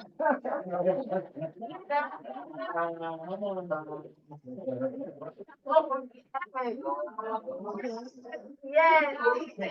No, big plug in. Yes, yes. And Cal brought it. Yes, yes, that speaks about that. We have a book club coming up May 25th. We're reading a book called Science Over Stigma. And we're going to be talking about these issues and addressing these issues because like every last one of our great panelists said, being able to have these type of conversations is meaningful because I have had a lot of people say, Natasha, I don't got hurt at the church. I'm not going toward the church. But like you said, it's such a powerhouse in terms of what we can do to bring the community together. So, whew, thank you all. One more thing. Yes. We're at time. No. If you want any more information about the Sharing Hope program specifically, I am the leader in charge of Sharing Hope. They are also expanding it into other communities right now. I know right now they're working on the Native American community, which is my community. But that I'm excited about because that is a whole other can of worms that I'm excited about things to work up because they don't trust Westerners. They don't trust Westerners. And y'all know substance abuse is like the highest thing and they don't get help until Medicaid and medical suicide is the leading population in the community. Yes. And that's why my suicide because suicide is absolutely, because they also go to like yeah. So I'm very excited to listen to that. But yes, if you have any questions about Sharing Hope specifically, because the curriculum has been completely redone, I am the person. Manager at NAMI.org. Manager at NAMI.org. Put that in the chat. Yes. I'll put it in the chat. Yes. So thank you all. I am going to sit. Yes, thank you.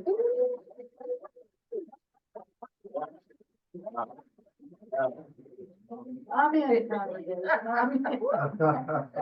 Job well done again to our host and co-host, Dr. Cassell and Ms. Natasha Daniels. What a powerful, powerful panel, and a special thanks to again to all of our guest panelists that joined us from near and far. Thank you all so much. Everything that you said was definitely helpful, and I do think it was food for thought, and also again taught us some great lessons to take back to our community. So job well done. Thank you.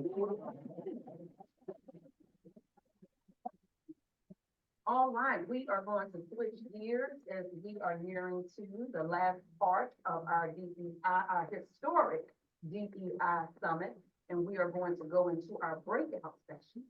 So we have two. They will be going simultaneously. So you will have to choose which one you want to attend. So one is focused on suicide in diverse communities, and the other is focused on destigmatizing and decriminalizing mental illness in diverse communities. So we're going to take a quick, Justin, we want to say 5 to 7 minutes or about 5 minutes break and then switch. Okay, we can do a 5-minute break. We can do a 5-minute break. We're running a little behind. The break room. So yes, I just opened the break rooms. There's one for suicide in diverse communities, another one for destigmatizing and decriminalizing mental health. Destigmatizing, if you're staying for that session, you'll be in this room. If you're interested in participating in the suicide in diverse communities discussion, you're going to follow me downstairs. Anyone virtual, you're going to want to join one of those two rooms. The rooms will be closed at 2:50 and everyone will rejoin this Zoom that we're on currently. And we'll all reconvene in this room. Okay, so 5 minutes only. But if you're going, I'll meet you in the lobby if you're going down to suicide in diverse communities.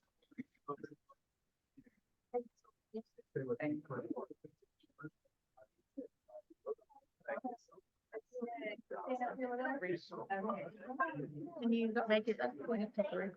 You want to make the sessions till 3? Okay.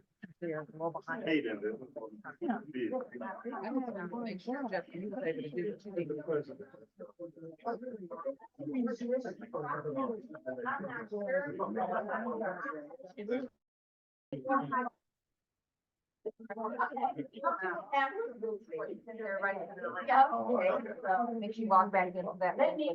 Because the books are about the books. It's the same. I heard that. So let me go. Everybody gets through. Okay. Okay. Are you gonna monitor this computer while I'm downstairs? Yeah, don't send people yet though, because that's Pastor Jay's. Did you send people? I haven't taken anyone downstairs. You mean like opening the rooms? Yeah. I have opened the room. Oh, Pastor Jay. Can you switch it for them? Yeah. Okay. Yeah. As long as he can switch it for them, he's right. Yeah, he's fine. Oh, yeah.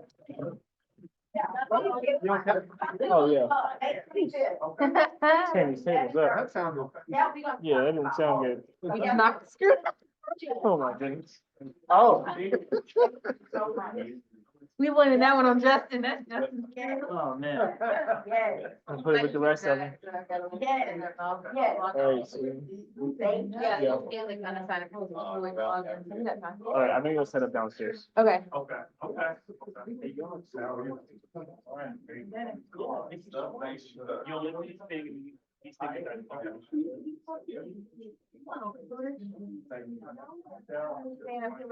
You're in the criminal group, right? I am the criminal group. I define, I'll be in the criminal group with you. I wish I could split myself. but like,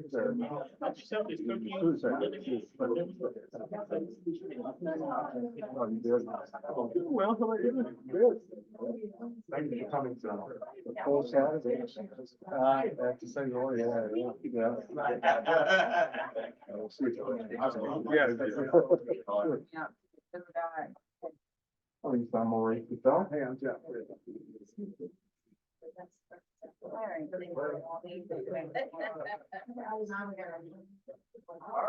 we're gonna follow Justin down. Yeah, right, well, yeah. Anyway, we're here for. And I have sent Jordan. You can hear right in the middle. Thank you.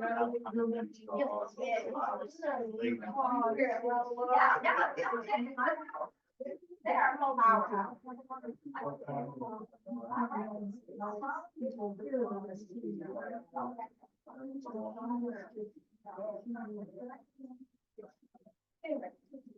And also, you know.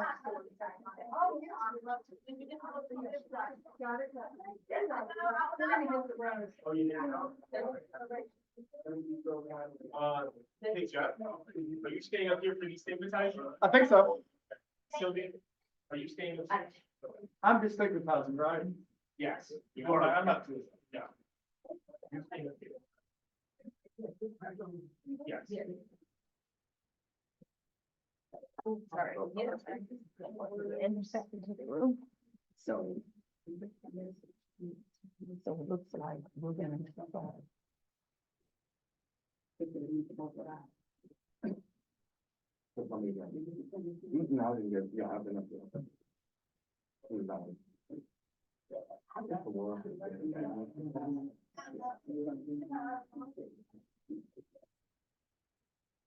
I think I mean, not that much. Well, we've been talking about it all day. Yeah, so we're on. Yeah. It'll be.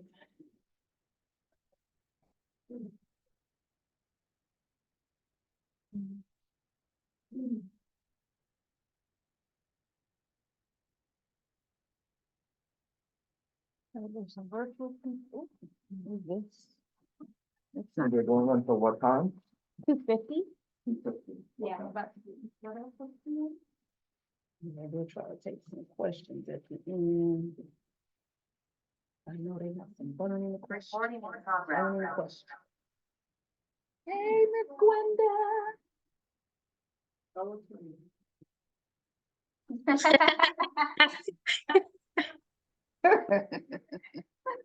This has been really awesome. And DBHDD's on Miss Olga Pittman. Hey, Miss Pittman. And good morning, good afternoon. Hey. One of your DBHDD colleagues is here, Mr. Jeff Breedlove. Wave, Jeff. You know Miss Pittman, Jeff? Oh, she been works for DBHDD in the field region. Hey, Olga. Yes. Hey, Region how are you? Good, how are you? I'm good. Thank you for joining us, Miss Pittman. No problem. We're missing good information so far. I'm talking. We. We're kind of gonna be like. So Kevin and I talked to hi,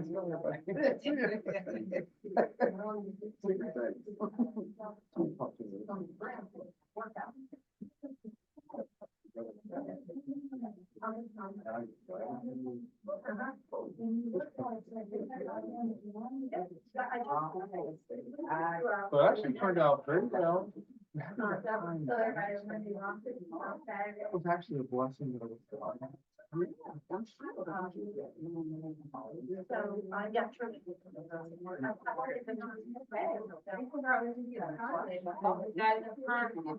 about to do another. We're gonna do one at the Georgia School. We put up on stage in front of your firm.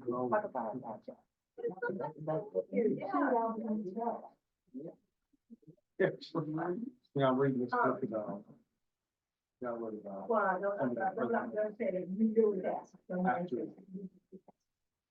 the presidency that was basically not from, well, we weren't all. They took a unique about it.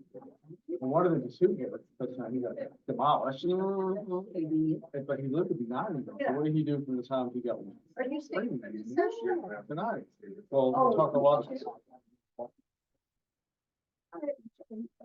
But it was not, he's not 90 years.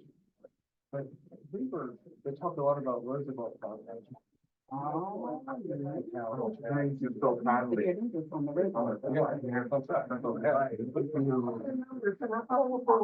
very. Love the numbers. And they're living. No, that was you. Hi, I'm Dr. Izzy. Nice to meet you in person. Hey, Jeff, we see each other. And on the phone, we talk. Yeah, good to meet you. It was lovely today. Thank you, and thank you for all you're doing.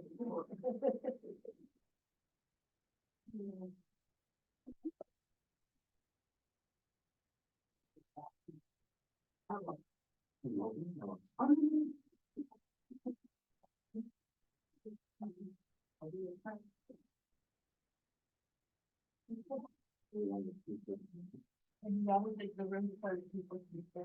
Oh, we will call them on Monday, thank you for all you do. All right, my friends, those online, our online family, we're gonna get going for the sake of time. Man, hasn't this been a wealth of resource and information? This has been amazing.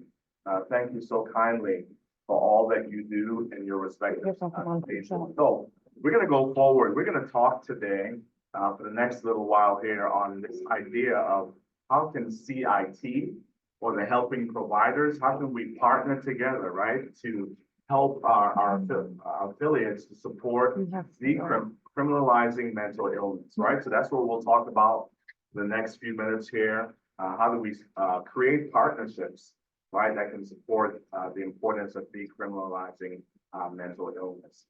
Again, I'm Dr. Maurice Cassell. I've introduced myself earlier. It's just an honor to be serving with all of you. So let me just double check. Can everyone in our online family, can you see the screen? Can you give me the thumbs up if you can see the screen? Perfect. Excellent. Excellent. Excellent. All right, let's jump forward. Take a look at the screen. I want to begin. I like to begin with an interactive exercise, an illustrative exercise. And here's what I want you to do. I want you to take a look at the screen, and on box A, the left side of the screen, which is box A, as you can see there, here's what I'm going to invite you to do. I'm going to give you 30 seconds, and what you're going to do is you're going to identify the highest number that you can find, but you must go in sequential order. So meaning you'll start at 1, then you'll find 2, then you'll find 3 and 4 and 5 and 6 and 7. Don't jump all the way to 72 or 69. You must go in order, right? Starting at 1, 2, 3, and the list goes on and on. Does that make sense? Yep. All right, so we're gonna give you 30 seconds, and again, you're gonna identify as many numbers as you can, starting at 1, working your way all the way up in those 30 seconds. Box A only, the left side. Your time starts right now.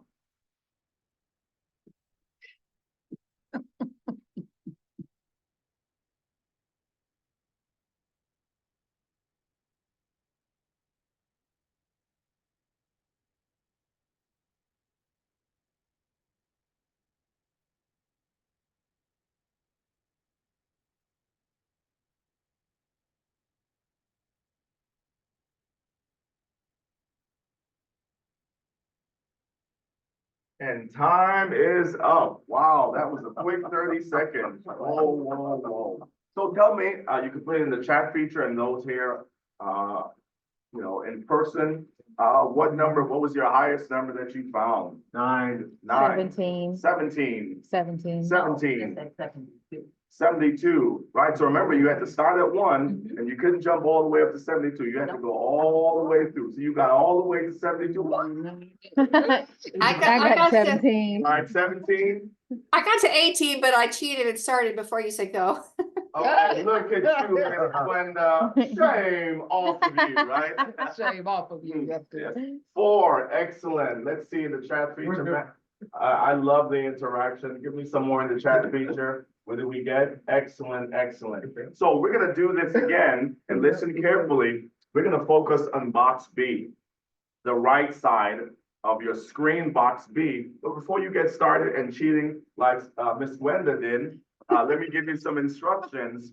On the left side of the 4 quadrants are your odd numbers: 1, 3, 5, 7, 9, 11. On the right side of those 4 boxes are your even numbers: 2, 4, 6, 8, 10. Again, you start at 1, you find 2, 3, 4, 5, 6, 7, 8, 9, 10. Don't jump all the way to 72 or 46 or 58. You've got to walk through all the way up. All right? Make sense? All right, we've got 30 seconds. Remember, left side of the 4 boxes, odd numbers, right side, even numbers. Here we go, 30 seconds.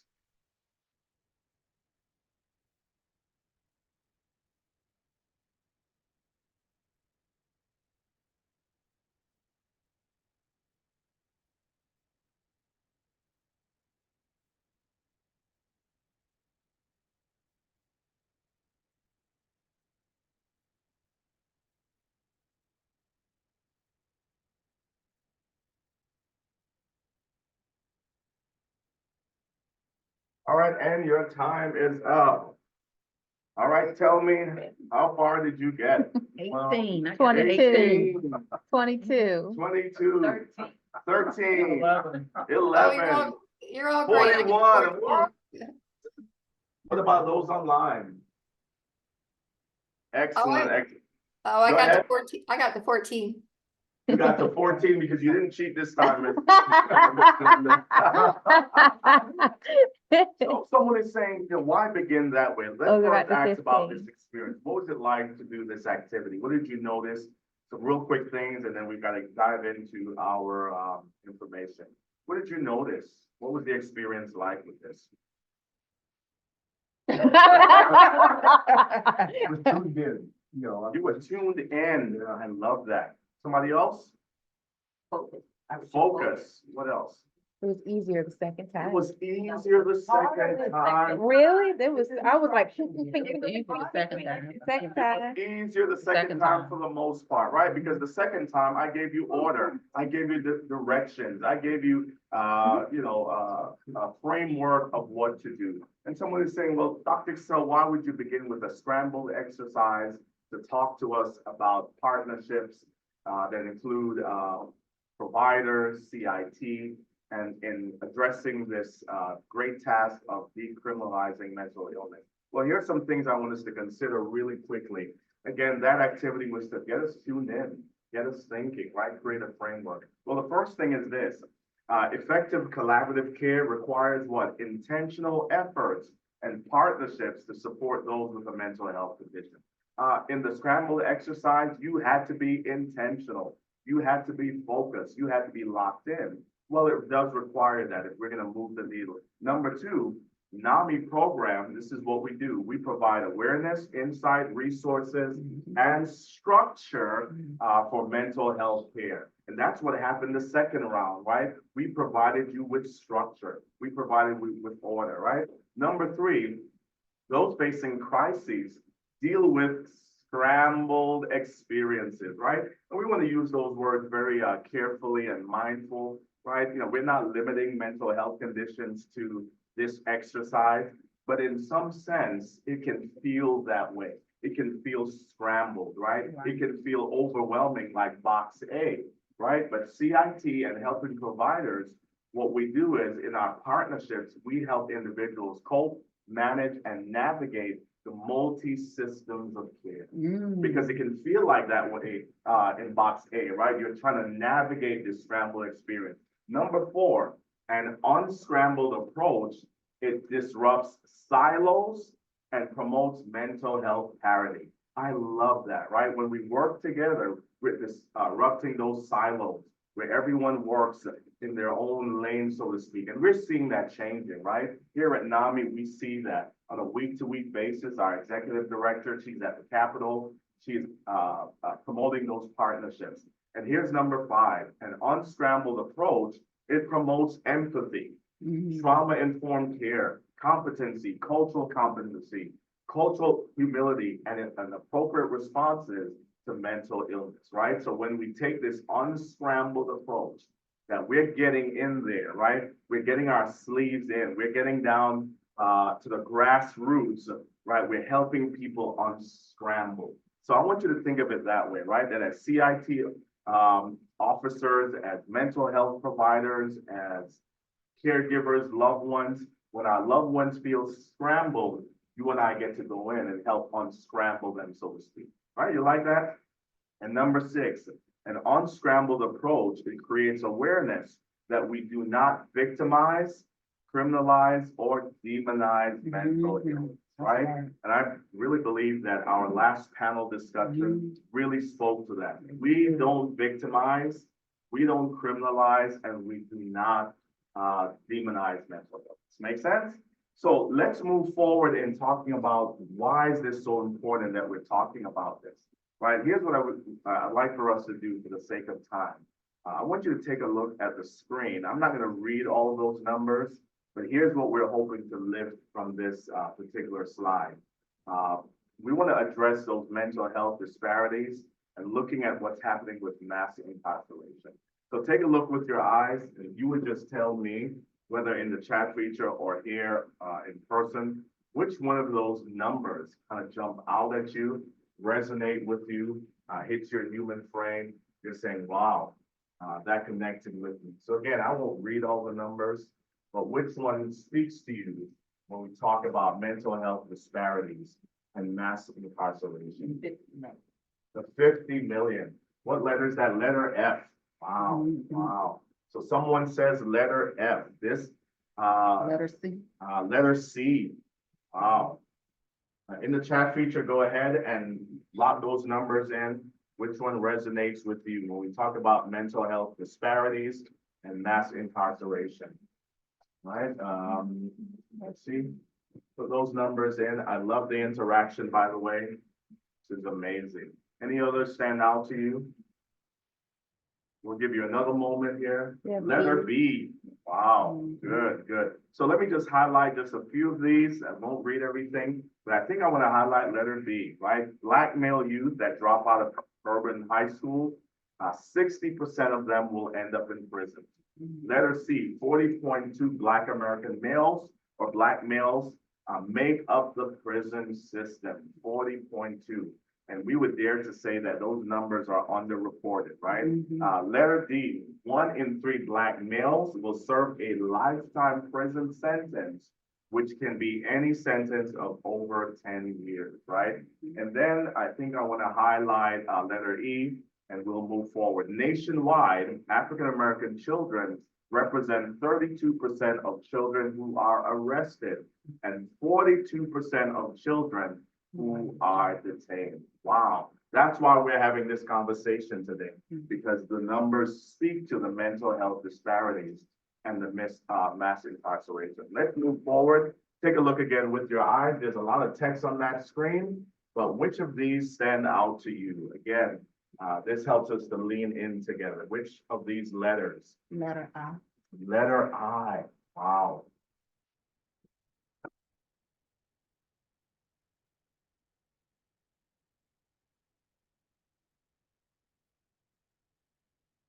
Any others stand out to you? Throw that in the chat feature or here in person. Which of those? Letter L. Letter L. Wow. Letter L resonating, right? Right, and previously from our last slide, we saw letter B and D. Yeah, let me just highlight just maybe 2 or 3 of those from this screen. I do want to highlight letter H. We do know that Black males, Black youth are put in jail more, wrongfully convicted more, and are placed in solitary confinement more than any other people group.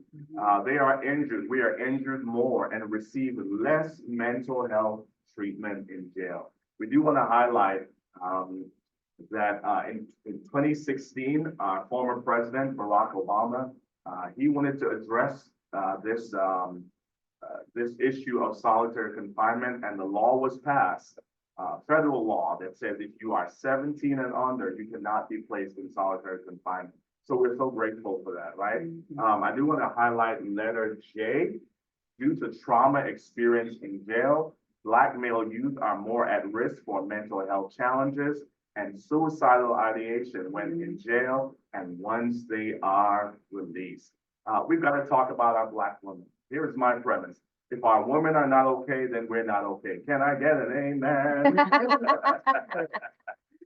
But letter K, Black women are more likely to be incarcerated than white women. They are more likely to be killed by law enforcement, and they are more likely to live in poverty, right? And they are more likely to be single parent mothers, right? And then of course you highlighted letter L, the 3 largest long-term psychiatric facilities, meaning this is where treatment is happening. This is where psychotropic medication is being given out. It's not in the hospital. It's not, CSU. It is in the prison system, right? Los Angeles County Jail, Cook County Jail in Chicago, and Rikers Island, where I grew up as well. So we wanted to highlight that. So what do we do? What do we do? Let's begin to put some thoughts of what can we do. We advocate and we collaborate. Probably can't see it on the screen, but we advocate and we collaborate. Can I say it again? We advocate and we collaborate. Wow, that sounds like great thought right there, right? What do we do? Education. That's what we're doing here. Training, CIT training. We do want to encourage that we fully fund a comprehensive behavioral health care system. We are encouraging that we implement and enforce strong parity protections. We want to encourage things like early intervention and prevention. And of course, while we're here today for this particular workshop, we want to make sure that we're decriminalizing mental health. Also want to encourage people, if you have loved ones that have a mental health condition, consider what's called a psychiatric advance directive. This is a legal document where a person puts some things in place that says, in the event that I'm in crisis, these are my preferred methods of treatment. Make sense? And we see some other things in there. But again, we want to advocate and we want to collaborate. So what can we do? What do we do here at NAMI? Right? One of our highlights, one of the things that we do is what's called our CIT training. Right? This is one of the ways that we can partner together to help decriminalize mental illness and mental health conditions. As you can see on the screen, the Georgia Crisis Intervention Team, it's a program that collaborates with professionals who assist people with behavioral health concerns such as mental illnesses, developmental disabilities, Alzheimer's disease, and addictive diseases. So it's a team that comes together to collaborate, right? To make sure that law enforcement that they are trained to properly recognize and respond to mental health conditions. I'll highlight letter C. Law enforcement officers who are trained in CIT, they can effectively assist individuals with mental illnesses and brain disorders. So here's what we tell people. If you have a loved one, or if you know someone in the community that might be in crisis, when you pick up the phone, ask for a CIT trained police officer, right? Make sure, because what they're doing is they'll be looking at what's happening through the lens of mental health and not through a criminal approach. Does that make sense? So here's how we wrap it up. So what does that look like? Why do we advocate? Why are we advocating for a CIT co-provider response is what that says. Why are we advocating for that? Well, here's what happens. When we advocate for this approach of collaborating with CIT officers and helping providers and community stakeholders, here's what happens. It promotes trauma-informed policing. I love that, right? It promotes this idea from it's what's wrong with you to what may have happened to you. And I love that. It recognizes the universal precaution that the BIPOC community may have a trauma history. So treat them and the situations as if you're thinking, you're going in with this assumption, they may have a history of trauma. Here's what happens as well when we take this approach with CIT and mental health providers and community stakeholders and partners. It responds through the lens of acute trauma, the lens of chronic trauma, complex trauma, and system-induced trauma. I love the next few lines. When we have these partnerships, it increases empathic approaches. I love that. It creates this idea of, I'm sitting in your shoes, I'm walking in your shoes, right? It increases cooperation from citizens. It decreases the escalation of citizens. It reduces adding trauma to someone who may have already experienced it, right? And again, that's why we want CIT trained officers. That's why we want community partnerships, because the work that first responders do, it has been shown that sometimes it can re-traumatize and re-victimize those that they're servicing. Last few thoughts surrounding why it's important that we have these partnerships is it supports law enforcement's efforts to develop appropriate responses by reducing trauma on the scene, reducing race-based community trauma, and encouraging the need for resources surrounding trauma. I love the last two. It helps police officers kick some aces, right? Watch your mouth now. Right? Adverse childhood experience. And here's what it does. It builds community. We want to advocate for these partnerships, because when we advocate for these partnerships, the supports, the empathy, and all the things that we talked about increase. Dr. Izzy, I'll turn it over to you. Thank you. Good job on CIT. That's been in my name a while. Make sure I stop. That's not my preference. You did, yeah. There you go. Yeah. You have another one? It's on the same one. It's on the same. The same presentation you had earlier? Okay. Let me pull that one. While we're transitioning, any questions, any comments on that? Maybe from those watching or those, or are we gonna take questions at the end, Dr. Izzy? We're gonna take questions at the end, or? Yeah, we're gonna try. Okay.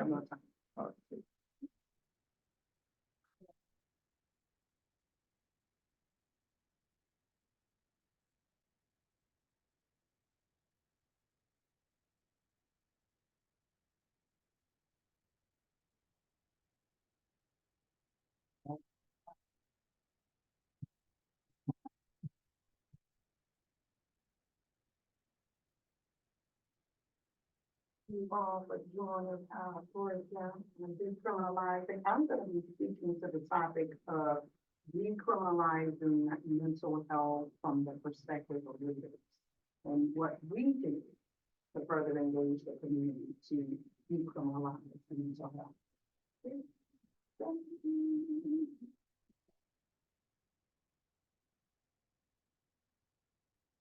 have some questions that I see in the chat and we will get to them at the end.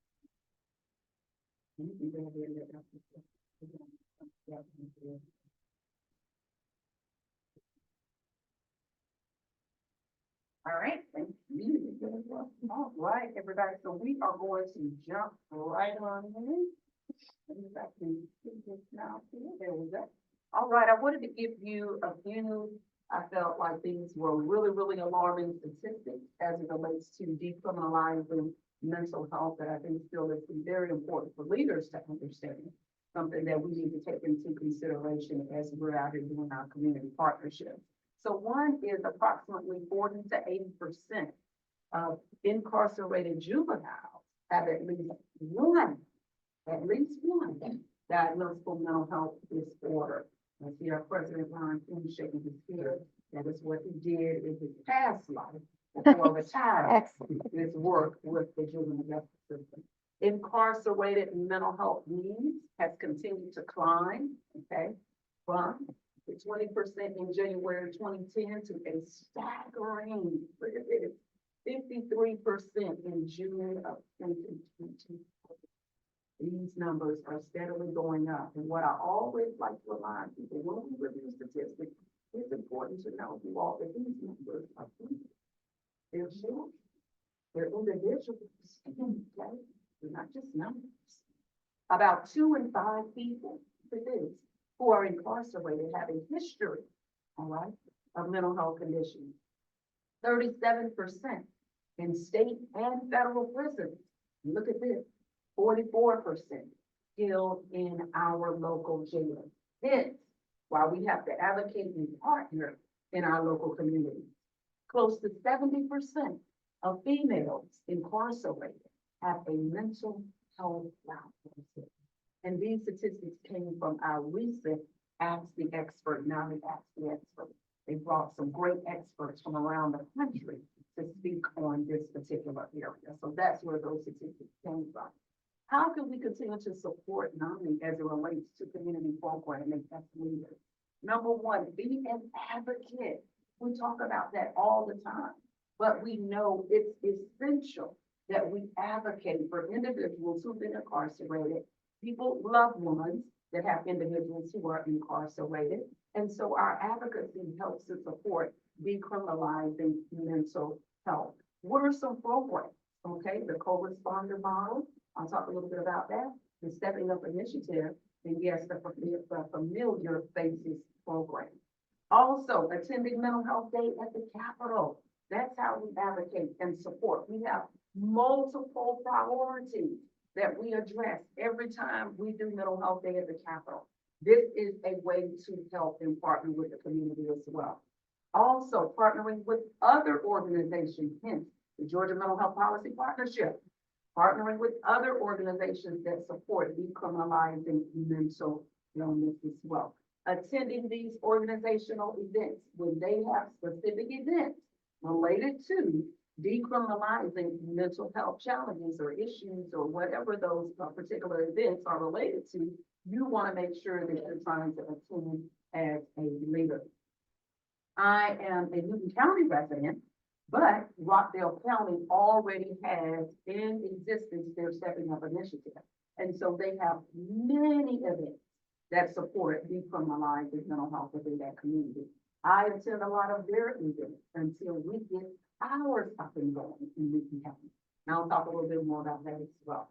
Educating or education as it relates to resource and drug court. Learning more about those programs and how we can be an advocate and how we can be a support to those programs within our local counties. That's essential. We're going to have Ms. Sylvia come up. We're going to have Ms. Thompson come up. They're going to share a little bit more about what that looks like as well. Know and partner with mental health programming in your local jail. I was able to connect with our mental health coordinator in our local jail. And that's how I learned more about why Stepping Up had not been initiated in our county as of yet. So again, partnering with those specific programs that are within your local jail is essential as a leader. Also, partnering with our elected officials. You see this beautiful picture here with me and my county chairman, Marcelo Bain. This is when my county signed the ACCG mental health resolution, okay? That came hence from me taking the initiative to reach out to my chairman of my county, as well as our county clerk, as well as his direct assistant, and letting them know that this resolution existed. And it was important for us to have this a part of our county so that we could make mental health a #1 priority. I'm really, really blessed though. My chairman serves on the board of directors for Viewpoint Health. So he's already absolutely on board. But building these partnerships are essential. You say, Dr. Izzy, how do we really get in there and build these partnerships? How do we feel comfortable with talking to our elected officials? #1, NAMI smarts. Get in there, get trained in NAMI smarts. I see Andrea over there shaking her head. Get in there and get trained. Learn how to communicate with your elected officials, okay? Also, how you get comfortable. Attend your board of commissioner meetings, okay? Many of them are live on YouTube. You don't necessarily have to go in person, but you want to go in person at some point. So you can speak to them after the meeting.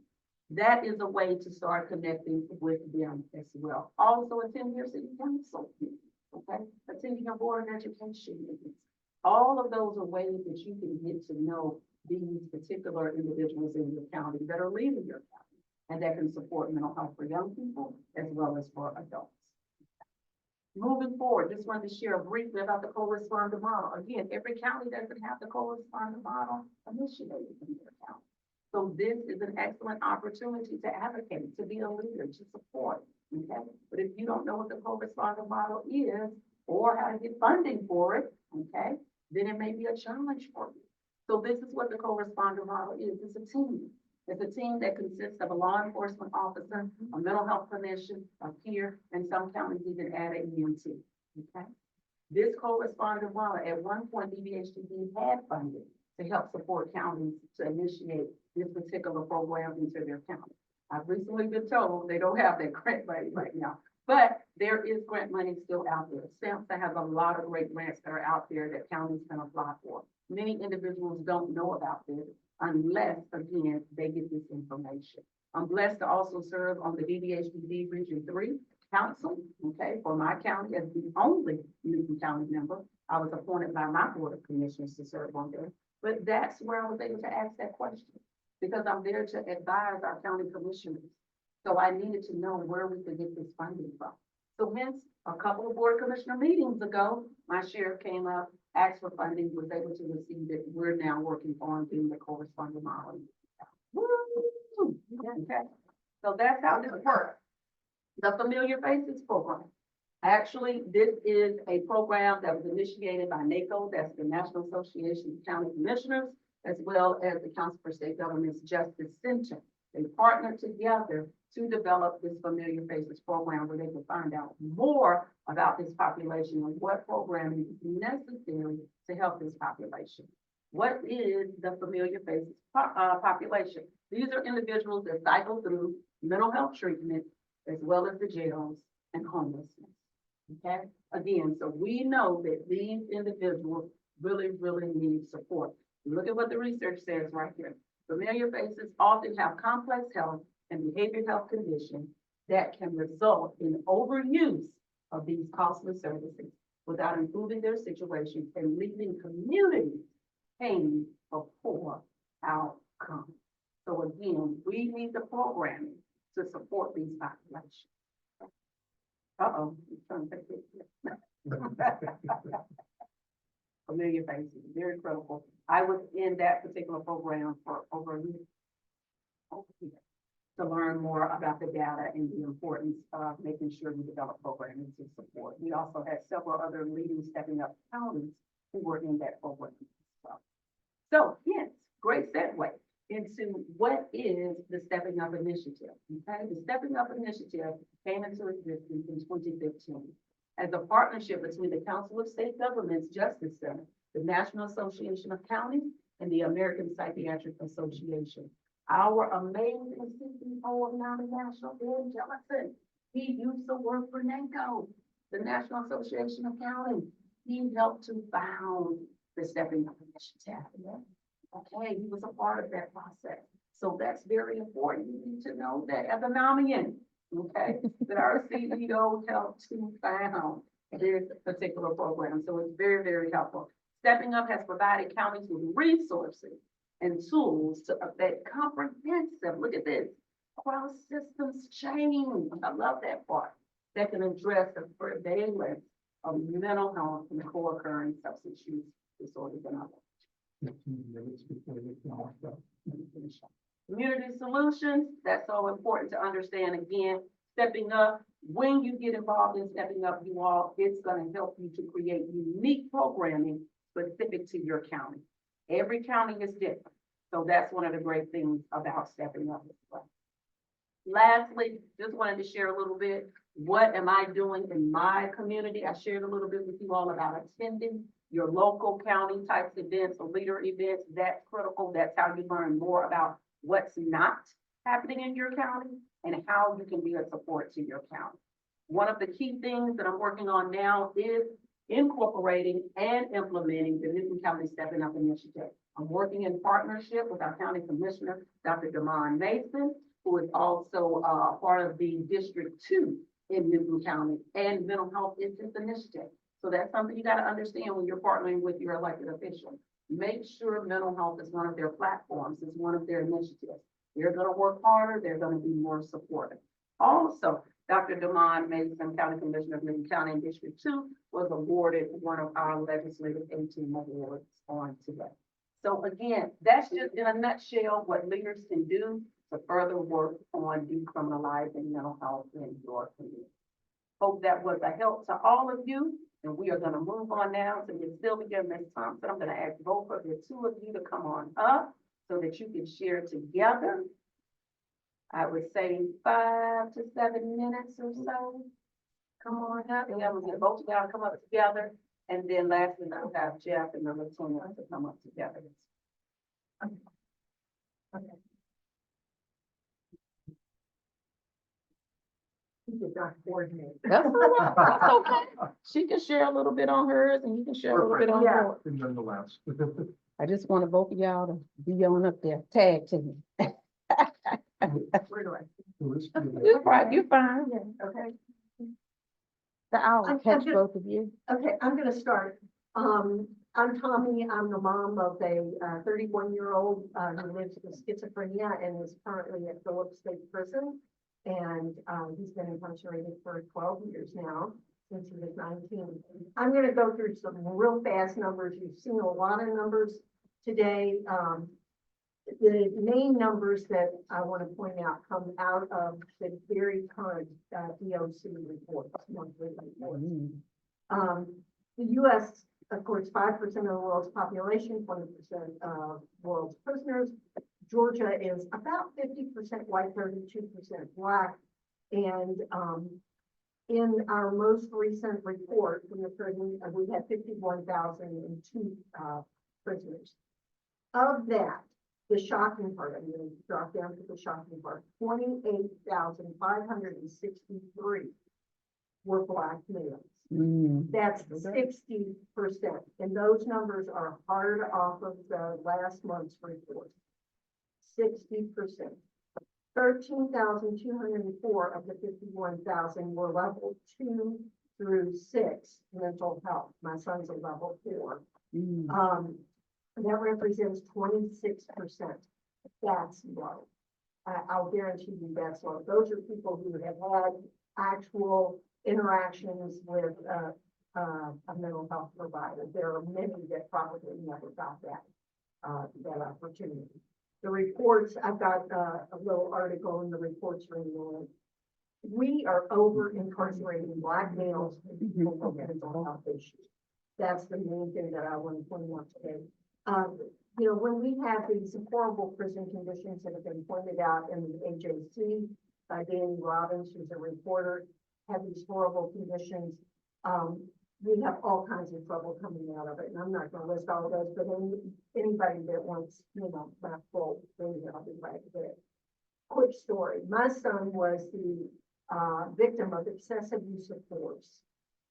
He got into a fight with a cellmate, and The guards came to get him, and handcuffed him behind his back and proceeded to take him into the elevator where there are no cameras. Beat him, took him to the solitary confinement cell, threw him head first into the wall and left him bloody in the cell. I happened to get tipped off about it and I showed up for visitation the next day. Southern Center for Human Rights didn't want to take up the case because they said, we can't take individual cases. They called me back 9 months later and said, we have 2 other people in the same prison with the exact same conditions. We are taking this case, and they got a settlement from the state that was several years ago. But I'm telling you, excessive use of force happened to my son's friend 2 weeks ago. I mean, the staff came in, they choose to pick more on the people with mental illnesses than the other population because they don't have the designations generally in the mental health dorms. The last thing I want to say is that our Senate has finally set up a Senate resolution that was adopted by or sponsored by Robertson, I think Senator Randy Robertson, and they're going to be investigating the conditions in the prisons between now and December 1st. Yeah, with your senators, don't wait until the next legislative session and let them know that prison conditions need to change and we need to get mental health out of the prisons. Oh, but real quickly, Tommy, tell them who you are and what affiliate you come Oh, from. I'm Tommy Thompson. Tommy Thompson, I'm with NAMI Northside Atlanta, and I do a family support group regarding incarceration and safety. Yeah. More importantly, Tommy is one of the only affiliate members that does an affinity support group. That is an That's affinity right. support group. That's That's focused really on that. important. Good afternoon. I am Sylvia Alpin, and I am one of the NAMI facilitators. And I facilitate the incarcerated group with Tommy. I am supporting my daughter, who is 29, who is currently living in Washington, D.C., doing very well, I have to say, and I am grateful. I met Tommy at the Capitol. We were there to fight for mental health in 2012. And so here began the lesson. And one thing I learned was that from 2012 to now, nothing's changed. We've gotten into the Capitol, so we've gotten more access to legislators, but on a lower level, nothing has changed. And so we have to continue to do this work. Part of my work is going into the jails and making sure that my kids have medication, they're being treated nice, they're eating 3 meals a day, they're getting a shower. And then the other part of my work is I go to court with families, which is my favorite part of my work. I go to the court because I want to raise awareness, right? Most of my kids are sitting in jail for 8 months waiting for an evaluation, or they can't make the bond. And these are low-level crimes, stealing a sandwich, picking a car type, breaking into a car lot. Low-lying cases where they're sitting there, and most of them, when they leave the jail, they're leaving on a gurney because they are their illness has gotten so bad, we now have to call GTAL to take them to the local hospital. So part of our work is to continue to support those that are in jail and incarcerated, but also to make sure they're treated well, right? We educate families, we bring them into the support groups, which is one of my favorite things because that encourages them and gives them the coping skills to do this work with you. This is work that is not easy, right? It's not easy work, but guess what? Our children deserve it. Our children deserve it, and I just refuse to give up. I refuse to take no. And so what I've been doing is going to one judge in particular. And finally, for the first time this week, we have a new program called Court Navigator at the Clark County Jail, where now when we go into court, we have a clinician and her staff from Highland Rivers in the courtroom. And for anyone who is not in custody, what they do now is we talk for a little while and the judge will say, okay, Sylvia, you go with the parent, and the clinician will take the young person that I'm there to support, take them outside, talk for a few minutes, and come up with a plan. One in particular, he was in denial of his schizophrenia, but she got him to commit to the drug program. So by going into the drug program, he's getting help for his schizophrenia. And we know that he doesn't understand, right? But we understand. And mom's like, no, he needs mental health. I'm like, don't worry, we got this. So I continue to do this work. I'll continue to support Judge Murphy's court, but I'm now gonna take it to DeKalb and Fulton and Gwinnett, where most of my other cases are. Thank you. Thank y'all so much. Bill, thank you. I can go on up front. I can both of us in. Let's go.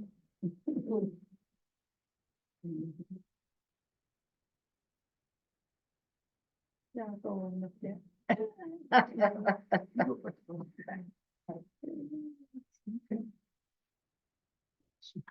Good afternoon, everyone. Lieutenant Abram Ayana, Lieutenant with the Brookhaven Police Department. I'm the commander of the Office of Professional Standards and Special Projects. I've had the privilege of training officers in the CIT, as well as establishing our co-responding program several years ago. I've been very active with NAMI, started in the leadership of, if you all know him, here in he's our former chief of police. I was invited today to talk to you all a little bit about, creating connections and better understanding, of autism within law enforcement and the law enforcement response. And so I've created some notes that I wanted to share with you all. One thing that I've seen that has been consistent in all of the speakers this afternoon is the importance of training. Training is critically important. And what we've seen over time is the funding for training and the interest for training kind of ebbs and flows with the conversation around mental health. When there's nothing, when it's not the hot topic in the media, then the training, the funding for the training and the interest in the training is very limited. And then when something tragic happens, and the call and the training call is all about better training and better equipment, our public safety professionals, we start to see the funding increase. And so thanks to Kim and NAMI and everyone across the state for keeping that conversation going. Proper training, very simply, is a game changer. This training includes particularly recognizing signs of autism. There's so much ignorance about mental health in our community. And much of it has to do with the stigma that surrounds mental illness. My father has bipolar disorder. And the way my family found out about my father's bipolar disorder was when he was arrested after obstructing law enforcement and assaulting police officers. And that's when we found out that he had mental illness. By the grace of God, it did not turn out to when we had to bury my father. But I know that that is not the case for many families across our country. The lack of training promotes a misunderstanding of autism. We know that autism is a spectrum disorder that affects everybody differently. And if we adopt effective training, that leads to effective communication techniques. This not only prevents crisis, but also decreases the likelihood of unnecessary confrontations or arrests. And it also, and in the previous speakers talked about building community trust. Community trust is so important. And that is what this training does. Effective communication with someone who has autism might mean using clear and simple language, visual aids, and allowing more time for that person to process and respond. We know that everybody does not receive information and receive communication the same. And officers who are not properly trained will take that and misconstrue that behavior for something criminal. And what is important through training and through specifically scenario-based training, officers learn more so than they would through a lecture or through some online training, how to interact. Scenario-based training forces you to interact versus allowing you to skip to the next slide. Standard de-escalation training is important. These strategies may not always work with individuals who are overwhelmed by sensory inputs, police radios, flashing lights, and such. And then the sheer number of officers who may respond, specifically and especially if the majority of these officers are not properly trained. Adapting these strategies, turning off sirens, minimizing flashing lights, maintaining a calm and non-threatening posture can help de-escalate a situation that might otherwise escalate due to misunderstanding. Collaboration is another word that has been used a lot today. Collaboration is so key. Engaging with local autism groups, families and caregivers is vital. In Brookhaven, we've engaged with a group called Blue Families, a Hispanic organization that promotes autism awareness in the community. And that's important because we know that minority groups are so overwhelmingly misrepresented when it comes to mental illness. And that's one of the things that we've talked about specifically today. These relationships provide insights that are critical to developing effective strategies Initiatives like community workshops and joint training sessions can foster understanding and cooperation. Partnerships between law enforcement agencies and these groups are vital. They provide ongoing education and resources and foster a mutual understanding. And then the last point that I wanted to drive home, because I know we're limited on time, is the importance of developing specific policy. Where you live at, it is important to advocate for and demand policies for response to mental illness. If there is no policy, there is no guide. That means we're making it up as we go. And the simple fact is when we make it up as we go, people get left behind. People get left out. And the worst of the worst, people get killed. And so it's important that we advocate and demand policies within our police department and sheriff's office that are specifically geared towards interactions with individuals with autism. This might include special considerations during arrest or searches to accommodate their needs sensitively and appropriately. One of the things that is often misinterpreted when we talk about decriminalizing and destigmatizing mental illness is that the law enforcement perspective, the people on my side of the thing, think we're talking about releasing violent criminals, and that's not the case. And so I've always been appreciative of NAMI Georgia, him and the team of bringing in law enforcement into the conversation, because the fact of the matter is it lends more legitimacy to the end result if we all have a seat at the table. So thank you all so much for having me here today and opening up this forum. Yes, sir. Thank you, Lieutenant. Thank you, Lieutenant. Thank you for your service, my brothers and sisters. My life was saved by your brothers and your captain. Jeffrey Love, I'm a person involved in recovery from addiction. I was in active addiction for 30 years, often. Been in recovery for 7 years, and most of my life has been spent in that county.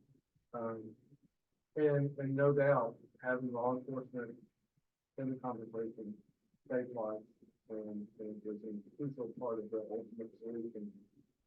Kim asked me to come primarily in the interest of time to talk about co-occurring with addiction and mental health and some of the disparities that go on with the criminal justice system and our legislative process.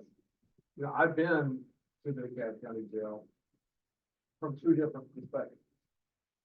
As the chief of staff to a county commissioner on a VIP tour where they did whatever we wanted. And as a person who had his notes up taken and spent 3 days there. They are two entirely different universities.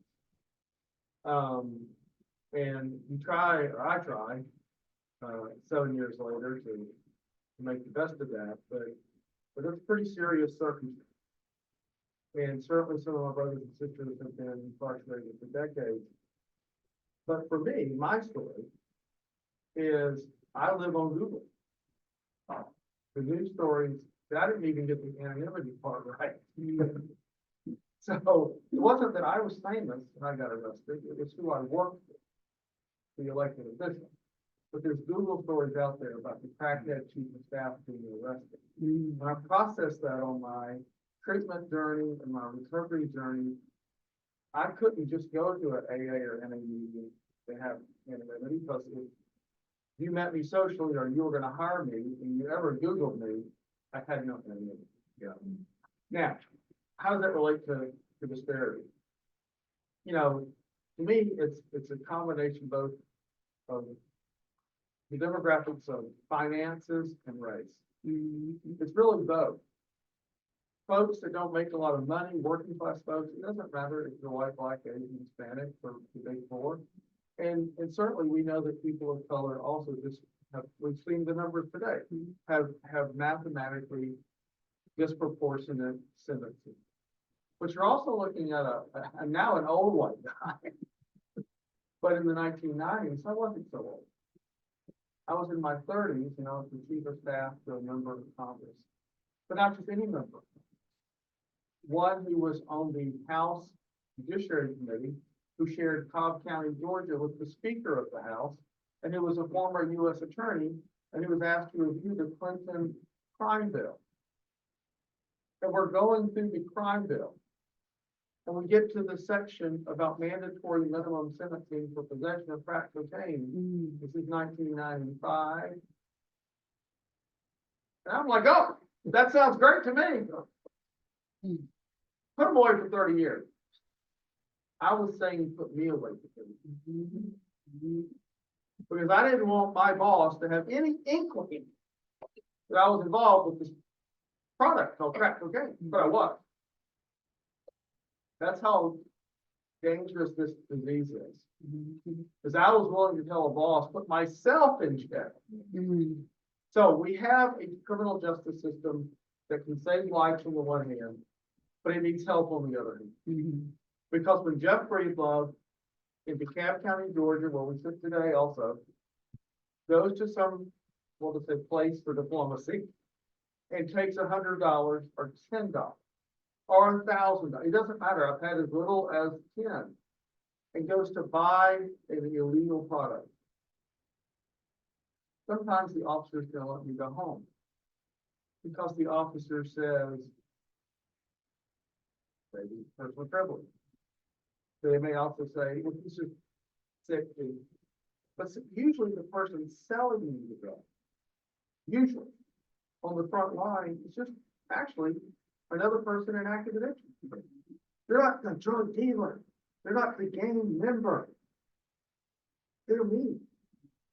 They just don't have the $10 to buy it to deal with the same disease I have. They're selling the same thing I have, and that's got to stop in America.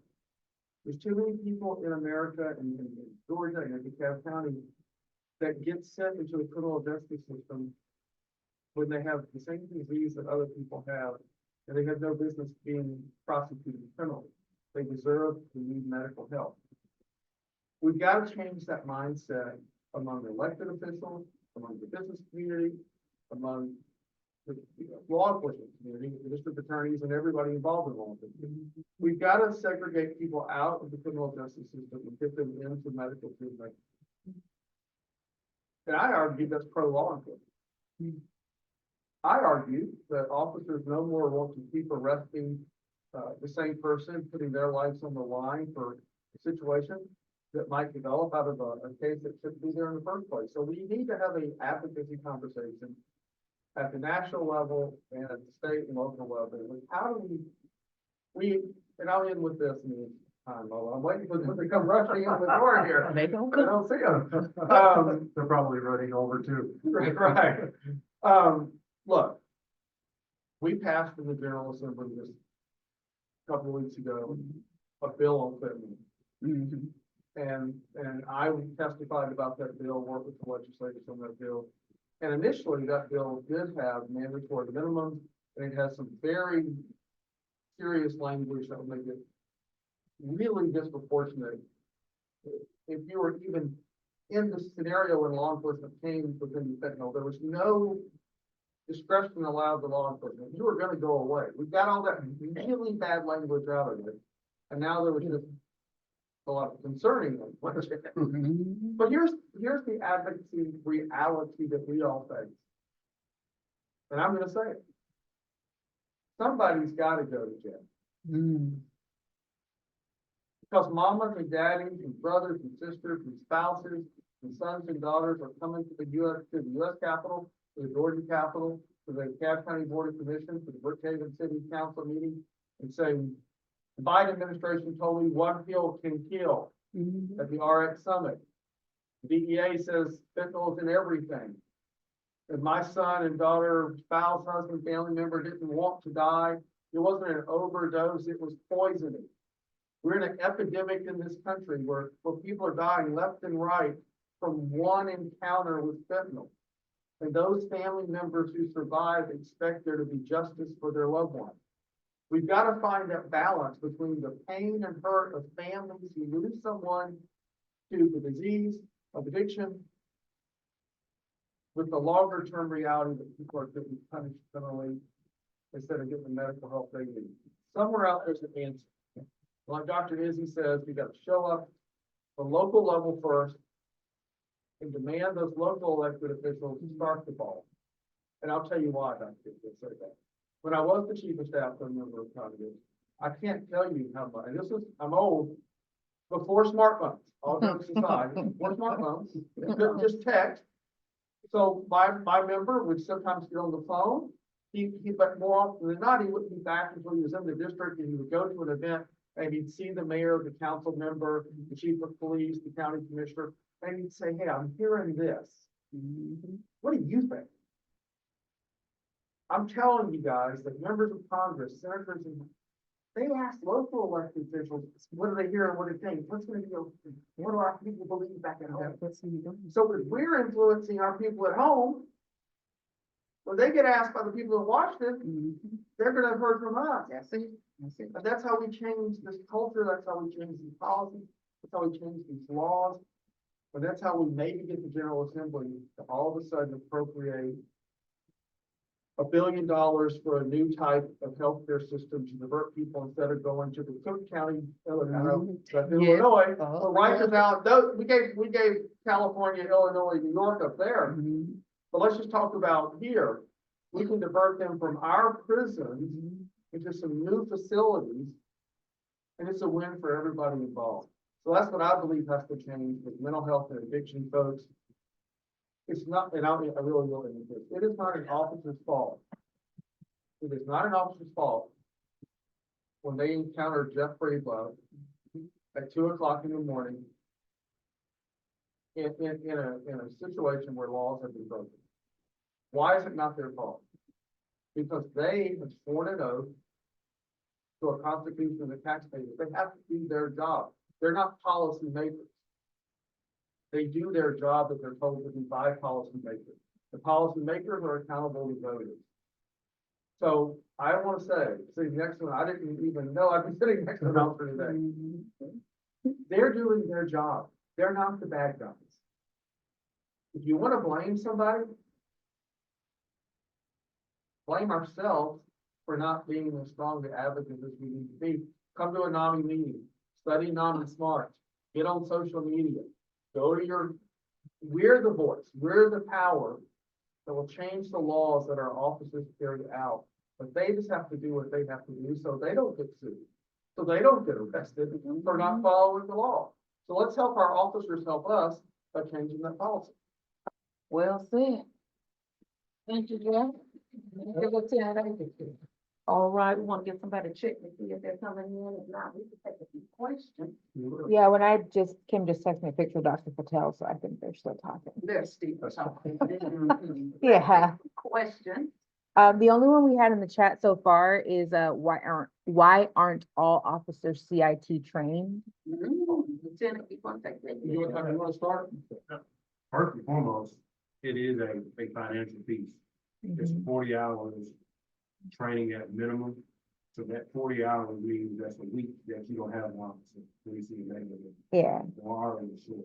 Yeah, Gwenda did respond that it is a whole week that officers are out of their regular duty. So what you're seeing now with agencies like Lee, they're doing it in a lot of the state police academies. They're just putting it in the police academy from the jump. So they automatically come out with that training. But I would say, it's absolutely right what the officer said. So that's again, an advocacy tool where you've got to build a relationship with your chief and your sheriff and say, make this a priority in your scheduling of your officers. You've got to go to your General Assembly member and say, look, when you do the state budget, it's not fair to that sheriff and chief. So put a little bit more money in the budget so there can be more classes and more trainings so that officers have more options and they're off. So it comes down to asking for more money for more training sessions, but also just reminding more chiefs and sheriffs to go ahead and put those veteran officers in there to make that a priority. Yeah, mine isn't a question. Mine is more of a thank you to Lieutenant again. I worked at Skyland Trail for almost 9 years before I moved permanently to NAMI, Georgia, which is directly in Brookhaven for those who don't know. And so whenever we had a mental health crisis where we needed a patient transported or we had to call, we always got Brookhaven officers, and y'all are primarily CIT trained and y'all were always top notch. top notch. Y'all came in the nick of time. Y'all response time is out of this world. I have never called 911 and had an officer show up. I feel like I was still on the phone and y'all was outside of Skyland Trail. But also y'all, the CIT trained officers at Brookhaven are top notch. Like if y'all ever need a CIT trained officer, call Brookhaven. Call Brookhaven first. Call Brookhaven first. Because the cab is gonna take forever. They do have good CIT trained officers at the cab, but because they have to go across like an entire county, which is huge, it's gonna take forever. So Resources are different depending on what. exactly, and Reality is different depending on the zip code. it's wild because Skyland has 3 campuses, and when I worked at their South campus across from the VA and had to call 911 for a patient and having to get a DeKalb CIT versus calling from the main campus and getting Brookhaven, I was like, oh my God, can I just call Brookhaven? I know they can't actually come out, but can I just call Brookhaven? Something have I attended, online, Joy, Mississippi,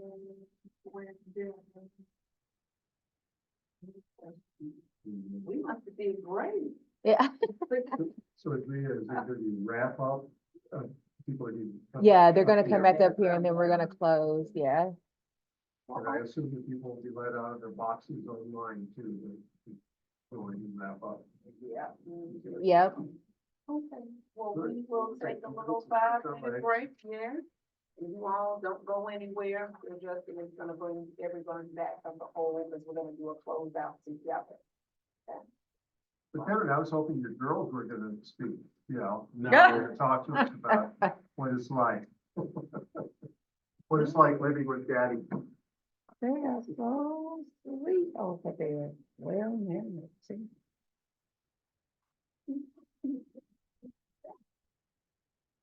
Jeff, thank you for coming. No, thank you for part of that. Always a privilege. Yeah, I always enjoy listening to you. Well, I feel like, I don't know if it's, it makes sense, but you have a lot of good things to say. And you say them well. You too. So tell me your name. Abel. Abel? Nice.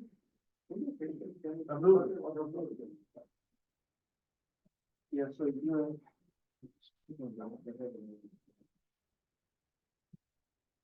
Mayor, but it's John. You guys missing Garrett? Oh, every day. Oh, yeah. I knew her. Okay.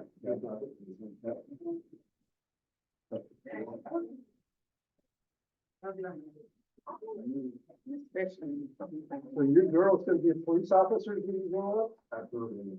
Yeah. He said that fast. He said absolutely not. It'll be funny if one of them. Yeah, I'm too big. Yeah. And you know, that's the problem in the country right now, is that you got so many people like me, been at 15, 16 years. Yeah. Just that, the kids are absolutely. Yep, I know it. I know it. And that's, if we don't solve that problem. Yep. We don't make it a profession that. That's right, people the see as people noble, enjoy. then you think it's bad now, Oh, but yeah. it's now and a half with police officers. We ain't gonna have any police Yeah. officers. Oh, yeah. Well, Oh, you're right. Young people are not going. Right. Oh, we just I love- talked about this working on the curriculum because Dr. Cassell asked why I left Skyland, why I dropped out of direct care stuff. I said, The burnout is. I lost 15 patients Amazing. and I'm not even Burnout. 30, I wasn't even 30. Well, If like Dr. it's Izzy that said, bad now, I can imagine the Yeah. class coming up behind me. You're not gonna have any patients. I still work for the Department of Juvenile Justice. You're not gonna have anybody working in mental health by the time, by the time comes. But you know, the way it's going, like there was a story on the news about a pilot shortage. Oh, my gosh. Yeah, they're gonna have a shortage of everything. Like I can't, I know how bad working in a hospital is as a mental health clinician. I can't imagine how bad it is, but the class can happen. I was burned, especially during COVID, not being able to go to the hospital. I didn't come on call. I bet that was really bad. I was on call 24/7 for, we had 2 weeks, 2 week on, 2 week off. So I would work 2 weeks straight and then be off for 2 weeks. Could you leave when you were off? No, I couldn't leave the hospital at all. I had to stay in the hospital for 2 weeks and then leave, and I could go home for 2 weeks. And I couldn't leave my house though. I was quarantined in my house because Hospital house. I couldn't risk, they couldn't risk me getting sick. So I worked in the hospital for 2 weeks and I could go home, and I was quarantined in my house for 2 weeks. And then I went back to the hospital for the entire pandemic and for the world opened back up. Wow. Yeah. So like, I can't imagine what people went through. No, I mean, I can't imagine. Yeah, I was exhausted. I talked to, I interviewed, I didn't call it. And they knew. They talked. Staff now over.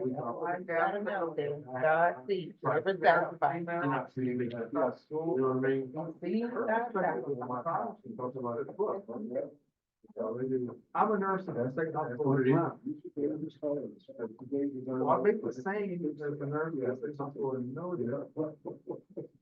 But the cost of living in Atlanta is like 100 times higher than yours. Yeah.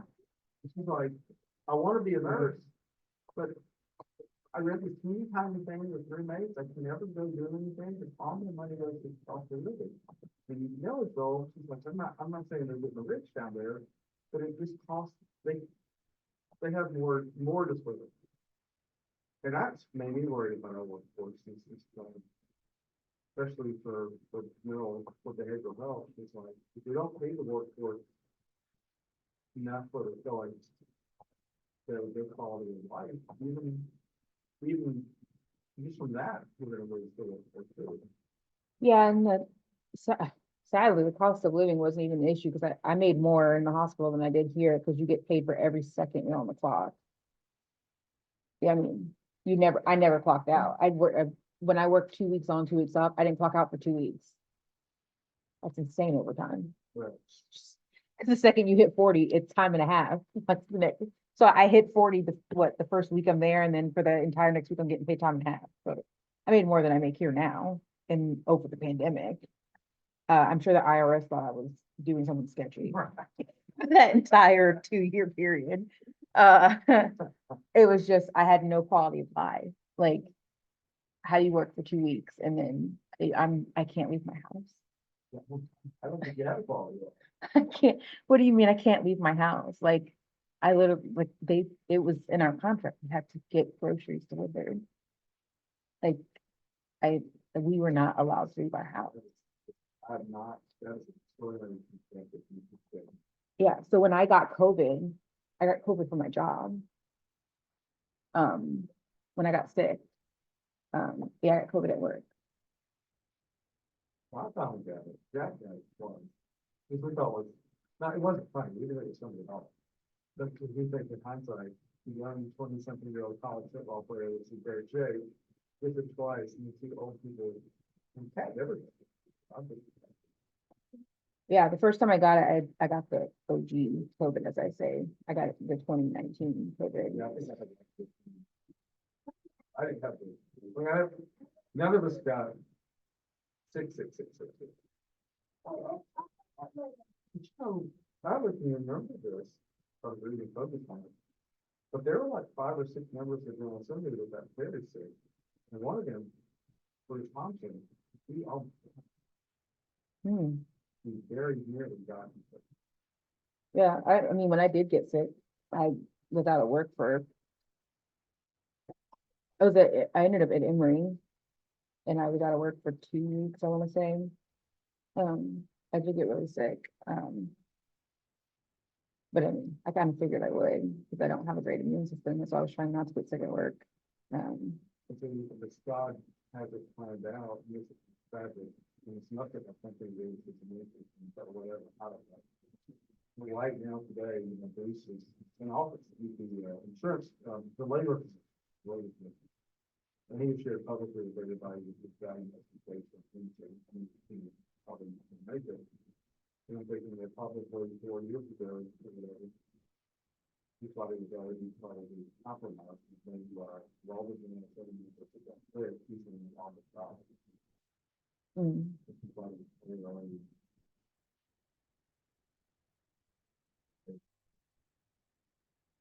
Think for package, I mean, it's very. Think for package. Mhm. You got it, too. And they would tell you that she didn't vote on her side, she's a doctor. But they would tell you she was about a step away from, she couldn't get on the cheating, very serious.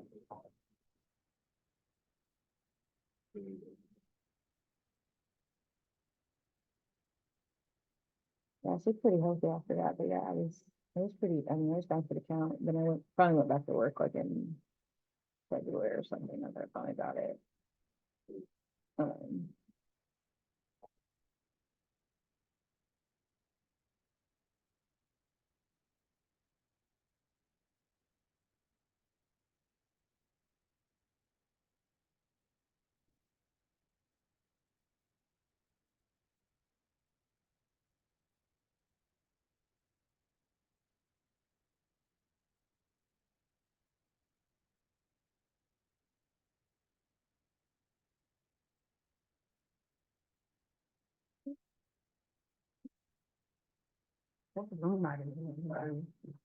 when you go downstairs, there's another conference room that the other company uses. Yeah, they have that. How we get there? Well, yeah. But, yeah, I think they're still down there talking. When you go, all the way down to the, you know where Kim's office is? The stairwell across from Kim's office, if you go down those stairs and down the hall, you make a right. Yeah, we go down to the. we followed. the When you go script. down to We that did. end, make a right, and then Okay, across do from it Kim's down office, go down that there. stairwell, Poland. and then make a left, and Well, you'll that see part, it, he it's probably all was glass, you'll like, see the yeah. conference room. Okay. Yeah, So, I know.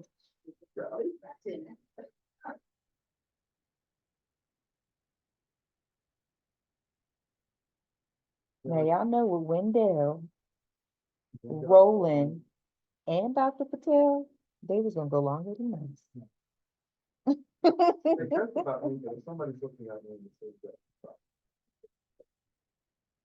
You cut me loose, I thought. Yeah, I know, Wendell is chatty, and so is Roland.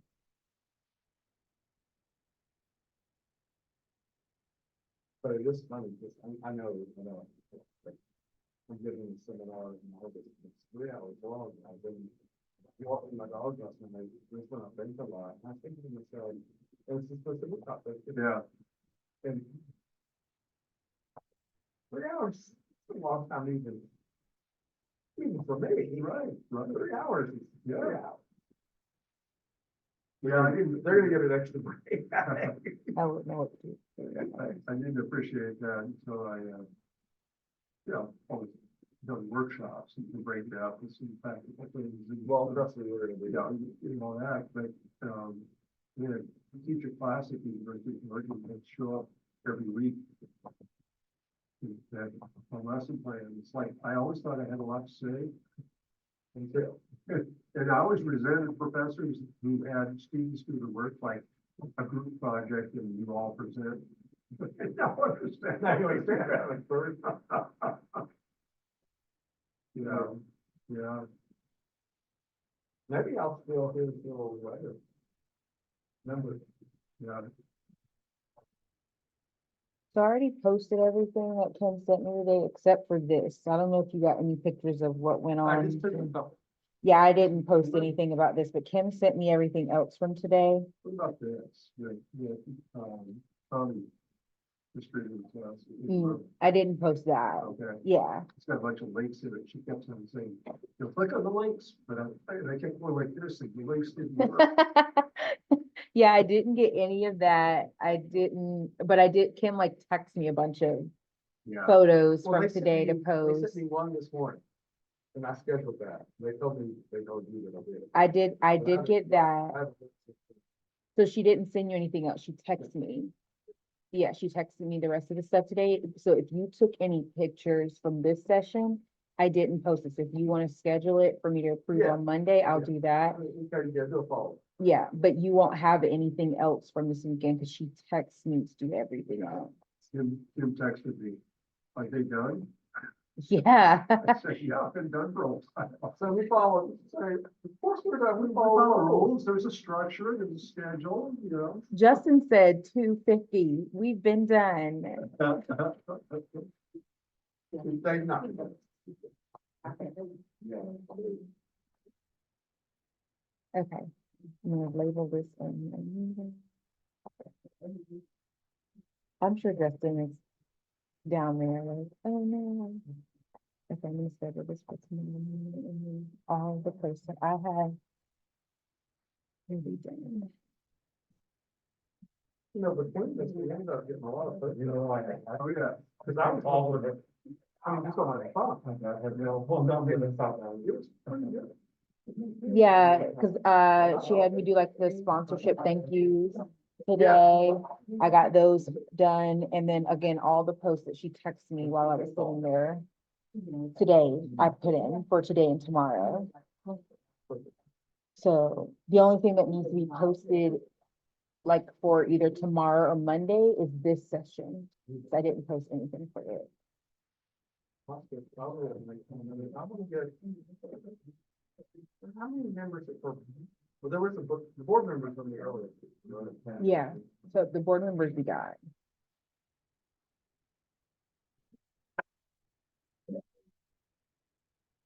So,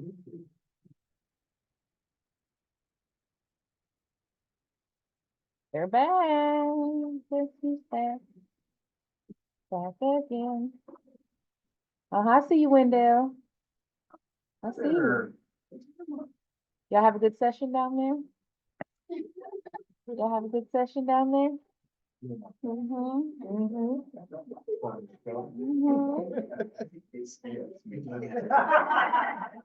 don't know if Kim told you, but I got an infant puppy at home that's been waiting on me to let her out of the cage.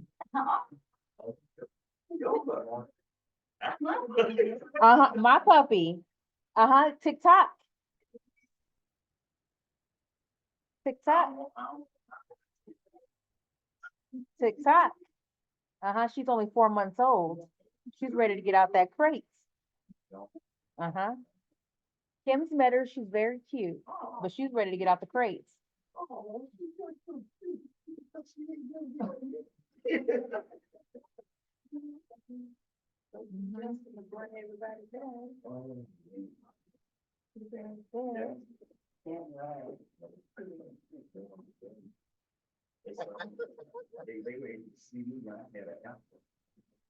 Oh, I got one of those pictures going on Facebook too, just to let you know. It's going on Facebook. I got the picture Kim text me. Yeah, Kim text me a picture of it. It's going on Facebook, just to let you know.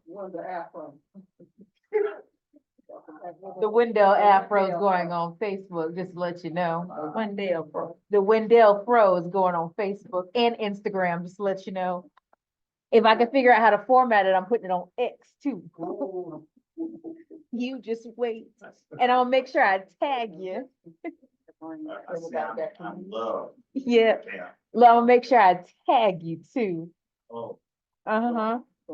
You can thank Kim for that one. I'll make sure I tag you in that one, the Wendell Fro. Yes, I do remember her getting up and taking the picture. She did get a picture of the Wendell Fro, and it's gonna go up there too. So you wanna get her to close the room? Oh, yeah.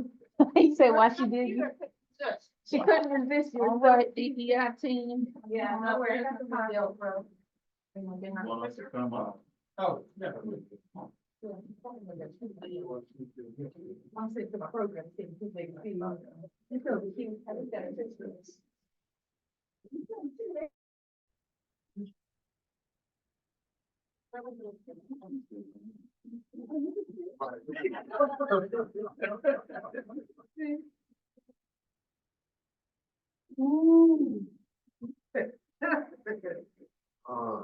Get off them feet, huh? Yeah.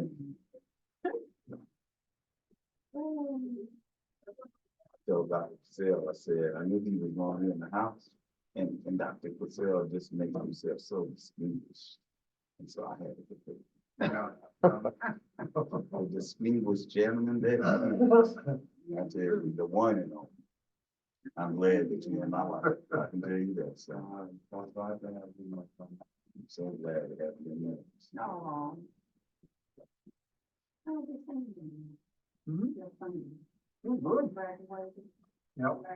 Yep. You did practice in Washington DC though. Maybe see what it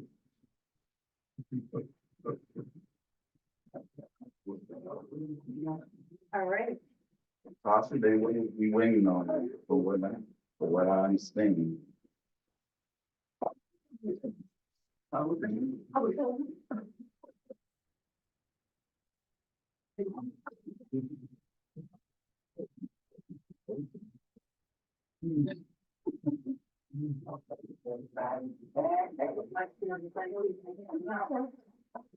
Justin, is that everybody? Everybody that's still here, everybody? Thank those.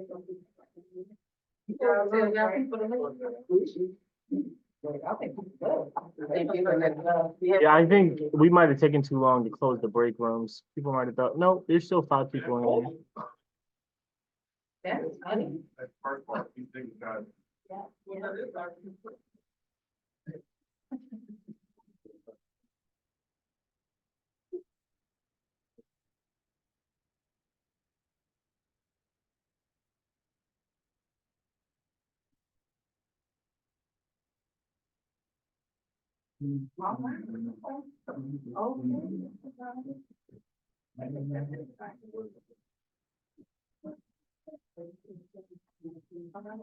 All right, so to all of our online esteemed guests that are still there and our esteemed guests and committee members that are still here. We had a full day today. I'm sure that everyone was fed and was fed well.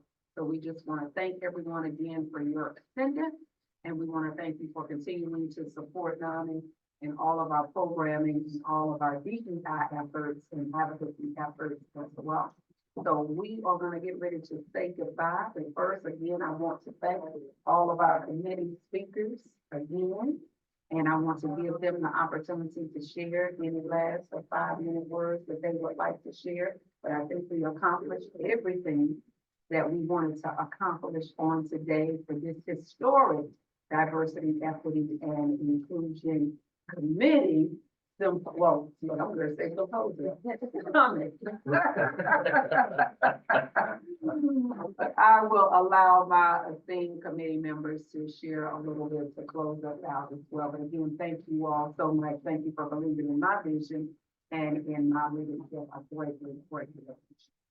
You start what you got to say. Any last words? I want to say thank you to all who served you like gave medicine to this world. Thank you. I concur with Dr. Purcell said. I want to thank everybody. Thank you to our wonderful panelists again. Remember, we do the hard work, so we all need to work.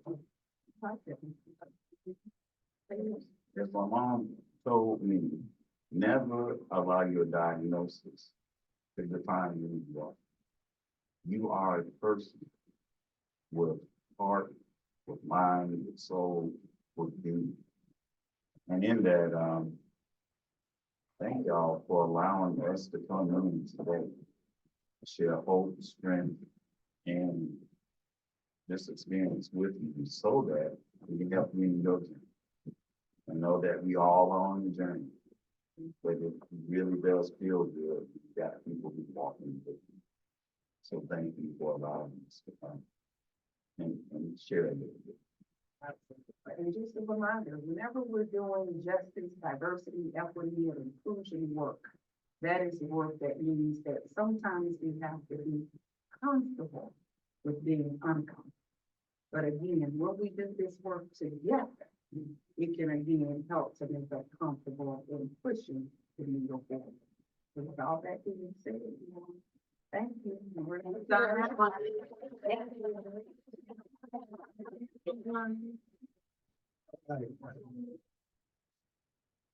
Thank you all. Thank you. you. Thank you all. Thank you. Yes. Oh. See you, Kroger. Oh, yeah, oh, yeah, oh, yeah. Yeah, let you get time, go get Yeah, your give food. me about. Linda, can you get a picture of me, please, outside? I surely will. Let me dust off my shoes. Then I'll take one of you. Thank you. Thank you.